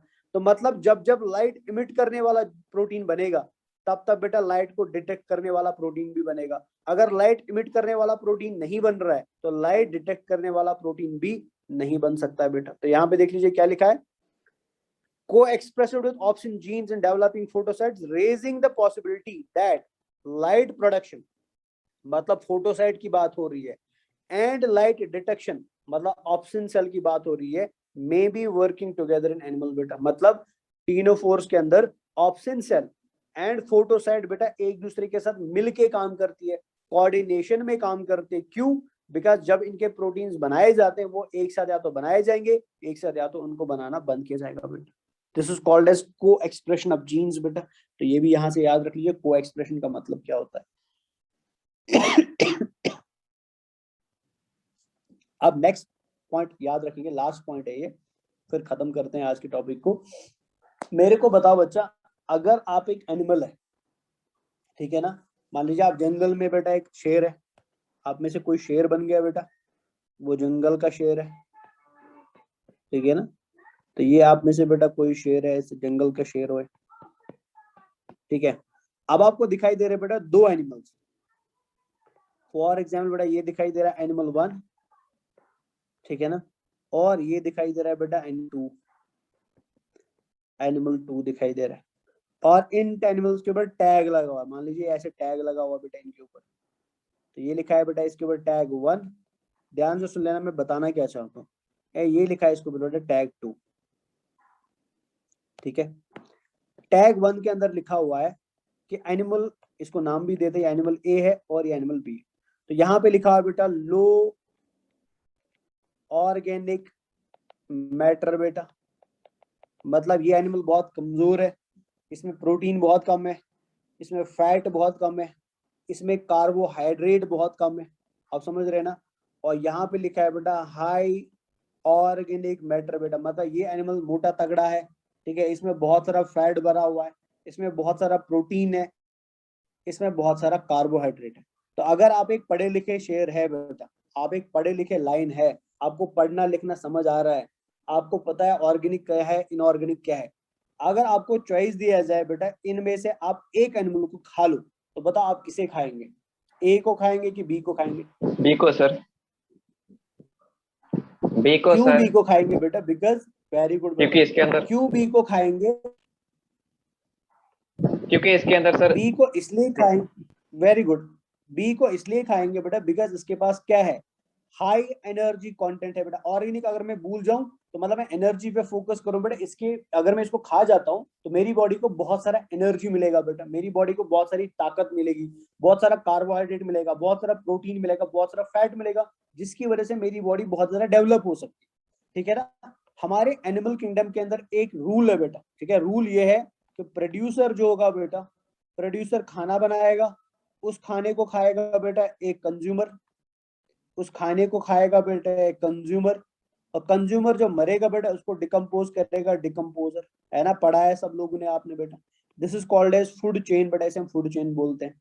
अब मान लो बेटा आपको ऐसा प्रोड्यूसर दिखाई दे रहा है जिसके पास बहुत कम एनर्जी है, ऑफकोर्स बेटा ऐसे प्रोड्यूसर को कंज्यूमर नहीं खाएगा, कंज्यूमर बेटा हमेशा उस प्रोड्यूसर को खाएगा जो हरा भरा दिखेगा, जिसके पास बहुत सारा मटेरियल ऑर्गेनिक मैटर होगा, तो तभी तो बेटा कंज्यूमर को एनर्जी मिलेगी, और जब कंज्यूमर को एनर्जी मिलेगी तभी बेटा वो डिकम्पोजर को एनर्जी प्रोवाइड कर सकता है या ट्रांसफर कर सकता है बेटा। अब इमेजिन कर लो बेटा हमारे एनिमल किंगडम के अंदर या हमारी फूड चेन के अंदर कोई ऐसा एनिमल है जिसके बारे में बेटा ऑलरेडी सभी एनिमल्स को पता है, उसके पास बहुत लो content of organic matter present है, मतलब बहुत कम ऑर्गेनिक मैटर प्रेजेंट है, तो बताओ बेटा ऐसे एनिमल को कभी कोई दूसरा एनिमल खाना पसंद करेगा या कोई कंज्यूमर इसको खाना पसंद करेगा? बिल्कुल नहीं, नहीं करेगा बेटा, समझ आया ना। और ऐसे एनिमल्स पानी के अंदर देखने को मिलते हैं जिनको हम क्या बोलते हैं बेटा, जिनको हम टीनोफोर्स बोलते हैं। एंड ये एग्जाम में बेटा एम्स के अंदर क्वेश्चन पूछा गया था, ठीक है ना, this question was asked in AIIMS, this question was asked in AFMC बेटा, this question was asked in AIPMT, जो बहुत पहले पहले पुराने एग्जाम लिए जाते थे। क्वेश्चन पूछा गया था इन the marine environments that dead end of food chain is, इसको हम dead end of food chain भी बोलते हैं बेटा, dead end of food chain भी इसको बोला जाता है। क्यों बेटा टीनोफोर्स को dead end of food chain बोला जाता है? बिकॉज इनको कोई भी नहीं खाता। फूड चेन का मतलब होता है जहां पे एक दूसरे को खाएगा, दूसरा तीसरे को खाएगा, लेकिन इनको कोई नहीं खाता बेटा। क्यों नहीं खाता? बिकॉज इनके पास ऑर्गेनिक मैटर जो होता है ना वो बहुत कम पाया जाता है। तो ये पढ़ लीजिए क्या लिखा है यहाँ पे बेटा। Ctenophores used to be regarded as dead ends in the marine food chain, मतलब पानी के अंदर जो फूड चेन है, मैराइन एनवायरनमेंट के अंदर जो फूड चेन है बेटा, ये इनको डेड एंड्स माना जाता है। क्यों? because it was thought that their low ratio of organic matter to salt and water made them poor diet for other animals। इनके पास organic matter कम था, इनके पास salt कम था, इनके पास water content कम था बेटा। because of the deficiency of all these things बेटा, बाकी animals इनको poor diet मानते हैं, इनको खाना पसंद नहीं करते बेटा, इसलिए इनको dead end of food chain माना जाता है बेटा। टीनोफोर्स के दो क्लासेस होते हैं बेस्ड ऑन टेंटेक, ये याद रखना। पोरिफेरा को क्लासिफाई किया था स्पाइक्यूल्स के बेसिस पे, सेलेंट्रेट्स को क्लासिफाई किया था पॉलिप एंड मेड्यूसा के बेसिस पे, एंड टीनोफोर को क्लासिफाई करते बेटा on the base of tentacles, कि उनके अंदर टेंटेकल प्रेजेंट है कि नहीं है। अगर टेंटेकल प्रेजेंट है तो उसको हम टेंटेक्यूलेटा बोलते हैं बेटा, अगर टेंटेकल नहीं है तो उसको हम न्यूडा बोलते हैं। समझ आया ना? So this is end of Ctenophora, NCERT भी एंड बियॉन्ड एनसीईआरटी पे बेटा। समझ आया बच्चा सभी को टीनोफोरा? आज की क्लास में क्लियर हो गया सभी कुछ? शाबाश, हाँ सर। क्लियर हो गया बच्चा? Yes, sir. चले, तो ये हमारा टीनोफोर फिनिश है। हाँ, ये क्लास में फोन कौन चल रहा है, इसको खड़ा करना जरा। क्लास में फोन चला रहा है एक बच्चे, इसको खड़ा कर दो। यूसुफ रब्बानी जो है ना, इसको खड़ा कर दो।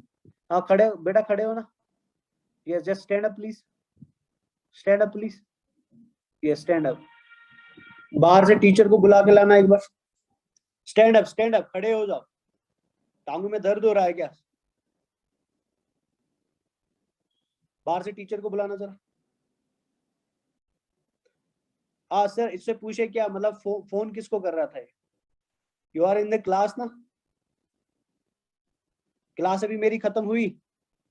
क्लास मेरी खत्म होगी कि नहीं हुई? अभी मेरी क्लास के बेटा 9 मिनट्स है।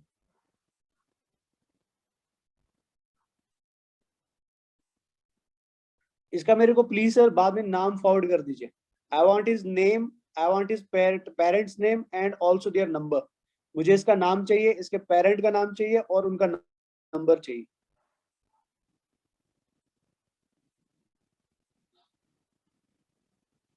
और मेरे को ये समझ नहीं आ रहा सर, इनको क्लास में फोन किसने अलाउ किया है? क्लास में तो फोन अलाउ नहीं है। अगर वो ऑफलाइन क्लास करने के लिए आ रहे तो फोन तो अलाउ ही नहीं है।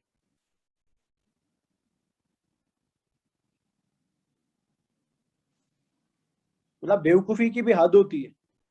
If you are not interested in the class ना, तो प्लीज क्लास में मत आया करो। मैंने पहले दिन भी बोला है, if you are not interested in the class बेटा, क्लास में आने की जरूरत नहीं है। आपके पास बहुत सारे टीचर्स है, बहुत सारा ऑनलाइन मैटर प्रेजेंट है, बहुत सारे इंस्टीट्यूट्स है, यू कैन गो देयर बेटा। आपको रोकने वाला यहाँ पे कोई नहीं है। विजन में हमको वही बच्चे चाहिए which are dedicated for the studies बेटा, जो अपना 100% देने के लिए तैयार है। विजन में हमको फालतू की भीड़ नहीं चाहिए। अगर हमको फालतू की भीड़ इकट्ठी करनी होती है ना, तो हम स्कॉलरशिप प्रोवाइड नहीं करते। अब बच्चे को बस उठा के लाते बेटा और पढ़ाना शुरू करते हैं। अगर आप रियलिटी में सीरियस पढ़ने के लिए हो ना, तो क्लास में सीरियसली बैठो। अगर आप पढ़ाई के लिए नहीं आते हो, यहाँ पे फोन चलाने के लिए आते हो, और आप क्लास में इससे पहले भी हंस रहे थे, मैंने उस टाइम पे कुछ बोला नहीं। अगर मैं फिजिकली वहां पे प्रेजेंट नहीं हूँ बेटा, दैट डजंट मीन कि मतलब आप उसको ऐसे हल्के में ले लोगे, आप मजाक में ले लोगे इसको। अभी क्लास मैंने खत्म नहीं किया, हमने टॉपिक खत्म किया, हमने क्लास नहीं खत्म किया। और टॉपिक खत्म हो गया, आप गप्पे लगाना शुरू कर दिए। अगर मैं अभी आपको खड़ा कर दूंगा ना, क्वेश्चन 3-4 पूछ लूंगा, तो फिर तो हालत खराब हो जाएगी आपको। क्वेश्चन के टाइम पे तो ABCD नहीं आती आपको।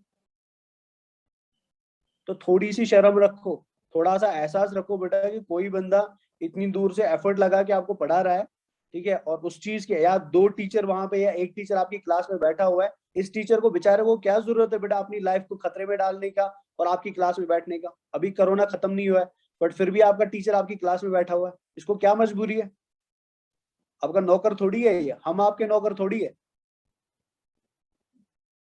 तो प्लीज विजन में आप तभी आएंगे जब आप सीरियसली पढ़ने के लिए आ रहे हैं, जब आपका सपना है डॉक्टर बनना या लाइफ में कुछ करना।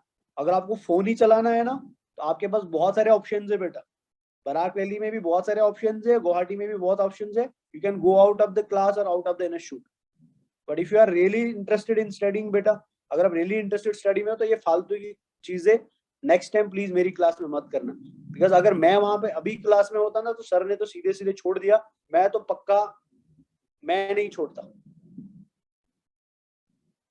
तो प्लीज थोड़ा सा आप टीचर बनने की कोशिश मत करो, आप पेरेंट बनने या बॉस बनने की कोशिश मत करो। आप स्टूडेंट हो तो आप बेटर है बेटा, आप स्टूडेंट के जैसे ही रहो, और जब आपका टाइम आएगा ना टीचर बनने का या बॉस बनने का क्लास में, तो फिर आपके पास बेटा पूरी लाइफ पड़ी है, फिर आप जो बनना है वो बन लो, बट जब तक क्लास चल रही है तो be a student in the class. यानी क्या लोग आप यार। चलिए, तो हमारा टीनोफोरा खत्म हो गया। मेरे को प्लीज बताओ यार, आप लोग मेरा दिमाग खराब कर देते हो। मेरे को प्लीज बच्चा बताओ कि टीनोफोर में कोई डाउट है तो आप प्लीज पूछ लीजिए बेटा। Any doubts in the ctenophores आप पूछ लीजिए, मैं वो क्लियर कर देता हूँ, फिर हम क्लास एंड कर देते हैं। नोट्स मैं आपको क्लास में फॉरवर्ड कर दूंगा, और कल हम DPP4 का डिस्कशन करेंगे। आज मैं DPP5 फॉरवर्ड कर दूंगा, तो दोनों का डिस्कशन सिलेंट्रेट एंड टीनोफोर का एक साथ कर देते हैं कल की क्लास में। ठीक है, तो कोई डाउट है बेटा पूछ लीजिए जल्दी जल्दी। सर यस यस बच्चा। सर सॉलिटरी और पेलेजिक सर मैंने नहीं समझा सर। देखो, सॉलिटरी का मतलब होता है बेटा ऐसा एनिमल जो कभी भी, जैसे फॉर एग्जांपल हम फैमिली में या आपकी फैमिली में 5-6 मेंबर्स होंगे बेटा, आप सब एक साथ रहते हैं ना, ठीक है ना, तो इसको हम Yes, sir. Non solitary nature बोलते हैं। मतलब अगर लोग बेटा एनिमल्स एक साथ मिल के रह रहे हैं, that is called as colonial nature और नॉन सॉलिटरी नेचर बेटा। बट इमेजिन कर लो बेटा कि फैमिली में 4 मेंबर है और चारों अलग अलग रह रहे हैं, कोई भी बेटा एक दूसरे के साथ नहीं रहना चाहता है, इंडिपेंडेंटली रहना चाहता है। तो अगर कोई एनिमल इंडिपेंडेंटली रहना चाहता है, अकेले रहना चाहता है, उसको ग्रुप में रहना पसंद नहीं है बेटा, that nature is called as solitary nature बेटा। इसको हम सॉलिटरी नेचर बोलते हैं। प्लेजिक का मतलब क्या होता है, मैंने आपको पहले ही बोला था कि टीनोफोर मैराइन एनवायरनमेंट में होते हैं। मैराइन एनवायरनमेंट के अंदर बेटा ये समंदर के ऊपर वाली लेयर में नहीं होते, they are present in the lower layers बेटा। ये पानी के बहुत बहुत नीचे पाए जाते हैं, गहरे पानी में पाए जाते, गहरे पानी के अंदर पाए जाते हैं बेटा, या आप बोल सकते हैं बॉटम के नजदीक पाए जाते हैं। तो वो एनिमल बेटा जो पानी के लोअर लेयर्स में पाए जाते हैं ना, दे आर कॉल्ड एज प्लेजिक बेटा। तो अगर मैं दोनों को कंबाइन कर दूं तो ये ऐसे एनिमल्स है जो पानी के बहुत नीचे रहते हैं, गहरे पानी में रहते हैं, लेकिन अकेले रहते हैं। अकेले मतलब सॉलिटरी, और नीचे बेटा लोअर बॉटम में रहने का मतलब प्लेजिक। समझ आया बच्चा? Yes sir. Any other doubts? Sir cnidaria, sir sir cnidaria क्या Yes, yes, fertilisation sir, internal और एक्सटर्नल सर, सिलेंटेरेटा का? किनका सर सिलेंटेरेटा का सिलेंट्रेट्स में, सिलेंट्रेट्स में बेटा देखो, पहले आपको एक चीज क्लियर करनी है बेटा, कि मैंने आपको ऑलरेडी बोला हुआ है सिलेंट्रेट्स के अंदर जो रिप्रोडक्शन होगा ना, वहां पे सिंगल टाइप ऑफ रिप्रोडक्शन देखने को हमें नहीं मिल रहा है। पहले तो ये चीज क्लियर होना चाहिए, बिकॉज हमने वहां पे देखा था सेक्सुअल रिप्रोडक्शन भी होता है एंड एसेक्सुअल रिप्रोडक्शन भी होता है, ठीक है ना। बट अब इमेजिन कर लो बेटा कि एसेक्सुअल नहीं है, खाली सेक्सुअल रिप्रोडक्शन हो रहा है। तो सेक्सुअल रिप्रोडक्शन अगर सिलेंट्रेट में होता है ना, तो वहां पे आपको बेटा एसेक्सुअल मोड के बगैर सेक्सुअल के बाद फर्टिलाइजेशन जो देखने को मिलेगा ना, वो सिमिलरली पोरिफेरा के जैसा देखने को मिलेगा। पोरिफेरा में इंटरनल फर्टिलाइजेशन देखा था, सिलेंट्रेट्स में भी इंटरनल देखने को मिला, बट कंडीशन है कि अगर सेक्सुअल रिप्रोडक्शन हो रहा है तो। अगर नहीं हो रहा है बेटा तो फिर तो आपको पता ही बेटा एसेक्सुअल में बड़ बनेगा, फ्रेगमेंटेशन होगा, तो फिर तो फर्टिलाइजेशन का कॉन्सेप्ट नहीं है। बट अगर सेक्सुअल कॉन्सेप्ट है तो then fertilisation is internal in the coelenterates also बेटा, just like that of porifera. ठीक है ना, समझ आया बच्चा? और टीनोफोर्स में क्या है, टीनोफोर्स में एक्सटर्नल है, टीनोफोर्स में एक्सटर्नल है बेटा। Any other doubts? Sir the development of coelenterata is how sir, indirect और डायरेक्ट? देखो, मैंने आपको अभी अभी बोला, क्वेश्चन मैंने किसी बच्चे से पूछा था, जब मैंने बोला था बताओ लार्वा पोरिफेरा का, तो आपने नाम दिया था पैरेन्काइमुला, सीलोब्लास्ट, स्टीरोब्लास्ट, डैश डैश। फिर मैंने नेक्स्ट पूछा बेटा बताओ लार्वा सिलेंट्रेटा का, तो आपने आंसर किया प्लेन्यूला एंड रेगोन बेटा। अब मेरे को आप खुद ही बताओ कि अगर सिलेंट्रेटा के भी 2 लार्वास है, रेगोन एंड प्लेन्यूला, तो आप मेरे को खुद बताओ बेटा डेवलपमेंट कैसा होगा, डायरेक्ट होगा कि इनडायरेक्ट होगा? शाबाश, कैसा होगा बेटा, डायरेक्ट और इनडायरेक्ट? वॉइस आ रहा है कि नहीं आ रहा बच्चा? जिस भी फाइलम के अंदर लार्वा देखने को मिलेगा ना, तो ऑटोमेटिकली बेटा उस फाइलम का डेवलपमेंट कैसा होगा, डायरेक्ट डेवलपमेंट होगा कि इनडायरेक्ट डेवलपमेंट होगा? Indirect sir. Indirect sir. Indirect होगा। इनडायरेक्ट डेवलपमेंट है तो इनडायरेक्ट होगा बेटा, ठीक है ना। आंसर क्या आएगा? इनडायरेक्ट आएगा। Yes sir. समझ आया बच्चा? Yes sir. Sir, another चलिए। concept, sir. Medusa sir do sexual reproduction, but it is a product of asexual reproduction or not, sir? Very good बच्चा। देखो मैंने आपको जब मेड्यूसा एंड पॉलिप का डिफरेंस बताया था ना, मैंने बोला था आपको बेटा पॉलिप को जब मेड्यूसा बनाना होता है, पॉलिप को जब मेड्यूसा बनाना होता है तो वो एसेक्सुअल से बनेगा, ठीक है ना। तो दैट Yes, sir. मींस बेटा medusa is a result of sexual reproduction और एसेक्सुअल रिप्रोडक्शन। Asexual reproduction. लेकिन मेड्यूसा को अब दोबारा सुन लेना, लेकिन जब मेड्यूसा को पॉलिप बनाना होता है तो polyp is a product of बेटा सेक्सुअल रिप्रोडक्शन और एसेक्सुअल रिप्रोडक्शन। Sexual reproduction. तो दैट मींस बेटा कि अगर मैं पॉलिप देखूंगी पॉलिप कौन सा रिप्रोडक्शन खुद करता है, तो पॉलिप Asexual. खुद बेटा एसेक्सुअल करता है। और अगर Yes, मैं sir. बोलूं बेटा मेड्यूसा खुद क्या करता है तो वो सेक्सुअल Sexual. करता है। समझ Yes, आया sir. बच्चा? Yes sir. चलिए ठीक है। Any other doubts? सर चलिए ठीक है। Sir yes yes. Sir C1H क्यों बुलाते हैं, फिर से एक बार समझा दीजिए। कौन सा? C1H टेनोफोरा को हम C1H पे बुलाते अच्छा हैं। अच्छा, सी वॉलनट्स क्यों बोलते हैं? बिकॉज आपने Yes, sir. डायग्राम देखा ना बेटा, आपने डायग्राम जब देखा था वो सर्कुलर पैटर्न के होते हैं, मतलब गोल आकार के होते हैं। तो वॉलनट अगर आपने देखा है ना, आई डोंट थिंक आपने देखा होगा वॉलनट, बट चलो इस बार मैं एक वॉलनट क्लास में ले आता हूँ कश्मीर से। तो वॉलनट भी बेटा गोल आकार का होता है, सर्कुलर आकार का होता है बेटा, ठीक है ना। तो बिकॉज ये भी ठीक है। सर्कुलर आकार के ही होते हैं, गोल आकार के होते हैं, इसलिए इनको बेटा वॉलनट्स बोला जाता है। सी इसलिए बेटा बिकॉज सी में पाए जाते हैं, समंदर में पाए जाते हैं, सी वॉलनट्स बोलते हैं। ठीक है ठीक है सर। चले। तो एनी अदर डाउट्स बेटा, और this is it? Sir, digestion is extracellular means, sir, it will be, sir, between the cell, and when inside the cell, that is intracellular, not, sir. Very good बच्चा। Between the cells is extracellular and within the cell is intracellular बेटा। Very good. Yes sir. ठीक है, चलिए यहाँ पे मैं class खत्म कर देता हूँ। फिर भी किसी को कोई डाउट हो बेटा जो यहाँ पे नहीं पूछना चाहता है, तो व्हाट्सएप नंबर है ही आपके पास, you can direct call me और you can just post your doubts in the WhatsApp. तो मैं हर एक बच्चे को हमेशा रिप्लाई करता हूँ, ठीक है ना। आज का हमारा जो इवनिंग का डाउट सेशन है, तो वो शायद डाउट सेशन में आज नहीं ले पाऊंगा, बिकॉज मेरा थोड़ा बहुत कुछ काम है, ठीक है ना, मतलब अच्छा काम है बेटा। तो इंशाल्लाह मैं वो गुड न्यूज भी आपको जल्दी दूंगा, क्या काम था, तो इंशाल्लाह वो हम जल्दी शेयर करेंगे। तो बाकी इंशाल्लाह मिलेंगे जल्दी। 6 तारीख को यहाँ से निकले, 10 तक मैं इंशाल्लाह वहां तक पहुंच जाऊंगा। तो पढ़ते रहिए, मेहनत करते रहिए, and be a good student, be a good son to your father and mother, be a good daughter to your father and mother. तो बाकी इंशाल्लाह अल्लाह पे छोड़िए, एवरीथिंग विल बी फाइन। तो अपना ख्याल रखिए, खुदा हाफिज एंड नमस्ते। एंड नोट्स आपको मिल जाएंगे ग्रुप के अंदर आफ्टर फ्यू मिनट्स बेटा। Take care, bye bye. ठीक है, थैंक यू।